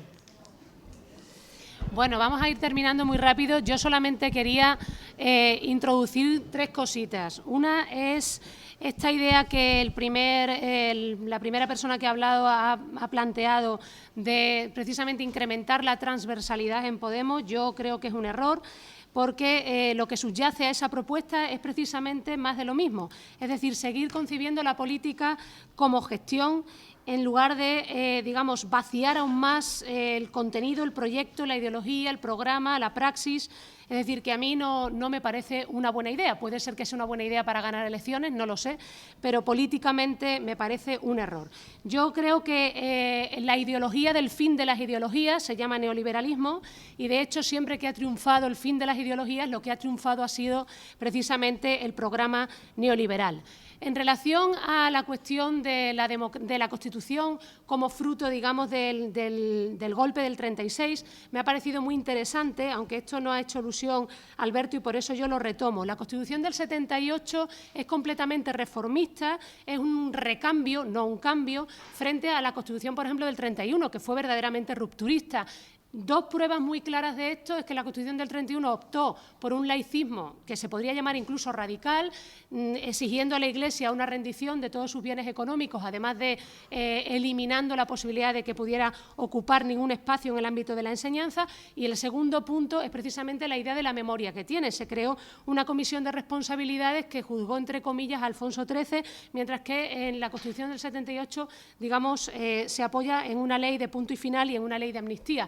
Es decir, es bastante, esto lo digo como dos ejemplos, hay muchos más, pero es bastante claro que la Constitución del 78 es el fruto de la transacción, como ya se ha dicho muchas veces, más que de la transición. En cuanto a las reformas en esta Constitución, es verdad que hay elementos progresistas en la Constitución, ya alguno lo ha mencionado Alberto, también yo he mencionado algún otro el 129, todos forman parte de un título que prácticamente no está garantizado, pero de todas maneras hay más elementos neoliberales que elementos sociales en la Constitución del 78. Haría falta articular mecanismos nuevos de participación política, por supuesto, ampliando la iniciativa legislativa popular, ampliando, digamos, todo lo referido a los referéndums. Habría que empoderar al Parlamento frente al Ejecutivo, como hacía la Constitución del 31, habría que establecer procedimientos de control mucho más eficaces y en esto hablo, por ejemplo, del Tribunal de Cuentas, hablo de la Comisión de Valores, hablo, por supuesto, de articular una separación de poderes, que también Carlos ha aludido a ella como un elemento esencial y lo es del modelo republicano, y articular una auténtica separación de poderes es precisamente no politizar la judicatura, que es precisamente lo que ha hecho Gallardón con su última reforma del Consejo General del Poder Judicial. Habría que desactivar toda la legislación que tiene que ver con el ataque a los derechos civiles, como el caso de la trilogía de la represión a la que me he referido antes, y también la que desactiva todos nuestros derechos sociales. Habría que modificar, hacer desaparecer el artículo 53 de la Constitución, que establece una jerarquía entre derechos para subsumir las políticas sociales en políticas, digamos, de consumo o simplemente para no garantizar o no articular mecanismos de garantía de los derechos sociales. Habría que eliminar por completo en la reforma del artículo 135 de la Constitución, que ataca nuestros derechos sociales, además de a cualquier principio de descentralización. Habría que establecer nuevos mecanismos de descentralización, que es precisamente hacia donde no vamos con la Ley de Régimen Local y con las últimas sentencias del Tribunal Constitucional. Esto lo digo que, digamos, como apuntes, aunque hay otras muchas cosas que se pueden hacer, ¿no? Esto significa que no se puede hablar de reforma constitucional porque la Constitución no nos deja, sino que se tiene que hablar de proceso constituyente y esto es un punto, yo creo, de muchísimo interés. Finalmente, solamente un matiz, los movimientos sociales no los ha creado Podemos. Yo creo que esto no hay quien lo pueda, digamos, acreditar. Los movimientos sociales existían y existieron mucho antes de Podemos y más bien Podemos consiguió canalizar, digamos, el descontento, canalizar esos movimientos sociales. En algunos casos también se podría incluso culpar a Podemos del ilusionismo electoral que ha desmovilizado, por ejemplo, en el ámbito de la universidad, donde había muchos más movimientos sociales o más digamos, movilización hace un año que ahora, ¿no? Es decir, que la relación, digamos, entre partidos políticos y movimientos sociales hay que verla ahí con bastante cuidado, ¿no? Yo no es que piense en el movimentismo ni que el movimiento tenga que sustituir a los partidos, pienso que son dos cosas distintas y deben ser dos cosas distintas, pero debe haber un diálogo, una interacción entre los partidos y los movimientos, ¿no? Esto es una cosa que a mí me parece bastante clara y me parece que con estos matices ya termino. Muchas gracias.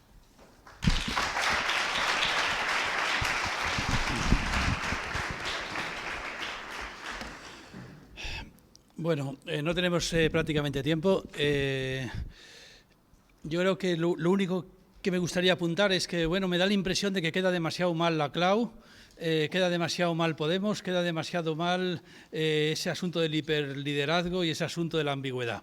Quizás algo bueno tiene lo del liderazgo, algo bueno tiene lo de la ambigüedad y algo bueno tiene incluso la CLAU, que tampoco es que me encante a mí, tampoco es que me encante, pero algo bueno me han demostrado que tenían precisamente desde el movimiento de Podemos, ¿no? Yo me pregunto solamente para reflexionar, ¿alguien ha visto alguna vez al PP salir en una campaña electoral a decir que va a machacar la sanidad, que va a machacar la educación y que además va a crear un decretazo laboral por lo cual se van a suprimir los sindicatos y se va a dejar a los obreros en pelotas? No, ellos han salido siempre y han dicho todo el tiempo que ellos defienden el Estado de Derecho, el parlamentarismo y la normalidad sensata, igual que Albert Rivera, que también defiende el cambio sensato, la normalidad sensata. Entonces, nos hemos tragado desde la transición para acá, políticas de extrema derecha del PSOE y políticas de extrema derecha del PP, y todos han dicho que eran de centro derecho y de centro izquierda. ¿Y nosotros qué queremos? ¿Ganar elecciones y legislaturas diciendo que somos de extrema izquierda? No sé, o sea, ¿qué es lo que queremos? ¿Qué tipo de ambigüedad te queremos solucionar? De tal manera, ¿y a dónde iríamos? ¿Qué diríamos? Bueno, pues yo lo que digo es, en realidad tenemos una oportunidad de oro, nos la han brindado, una oportunidad de oro para decir lo mismo que ellos con un pequeño matiz. Es algo así como decir todo el tiempo, Mirad, ¿sabéis lo que nosotros defendemos? Nosotros defendemos que esto sea lo que tú dices que es, y no es. Esto, ¿nosotros qué defendemos? El parlamentarismo, la división de poderes, la separación de poderes, la inmunidad parlamentaria, tal. Todas esas cosas que tú dices que esto es y que no es, porque esto es una dictadura totalitaria de los poderes financieros, nosotros defendemos eso. Es decir, nosotros defendemos lo mismo que tú dices que defiendes. Lo único que pasa es que tú eres un mentiroso y se puede demostrar que eres un mentiroso, porque está clarísimo que no puedes decir de verdad que los poderes parlamentarios no están obedeciendo todo el tiempo las órdenes de los poderes financieros. Lo sabes perfectamente y lo estás diciendo en el fondo constantemente. Es decir, que tenemos una oportunidad de oro para nosotros también decir que somos de centro y al mismo tiempo seguir siendo totalmente antisistemas. Es una retórica muy fácil, decir, mira, somos totalmente de centro, como tú, y quiero que nos vote la gente de centro, defendemos el parlamentarismo, la división de poderes, la inmunidad parlamentaria, etcétera, todas las garantías constitucionales. Ahora bien, somos antisistema, eso ya lo decimos más bajito. Somos antisistema, ¿por qué? Pues porque el capitalismo es incompatible con eso que estamos defendiendo. Y la prueba es que mira lo que habéis hecho con la democracia, mira lo que habéis hecho con el parlamentarismo, mira lo que habéis hecho con la separación de poderes, mira lo que habéis hecho con la ciudadanía, mira lo que habéis hecho con el subsidio de paro, con el derecho a la existencia, mira lo que habéis hecho, en fin, con el derecho al trabajo, con el derecho a la vivienda, mira lo que habéis hecho con la Constitución, canallas, mentirosos, en fin, es un discurso bastante fácil. Pues no, lo que hay que hacer es suprimir la ambigüedad y decir que somos de izquierdas otra vez. Que no, creo que no. Lo que hay que decir es, defendemos lo mismo que vosotros, el centro. Ahora bien, sacar las consecuencias. Es mi punto de vista. Puede que me equivoque yo también, ¿verdad? Venga.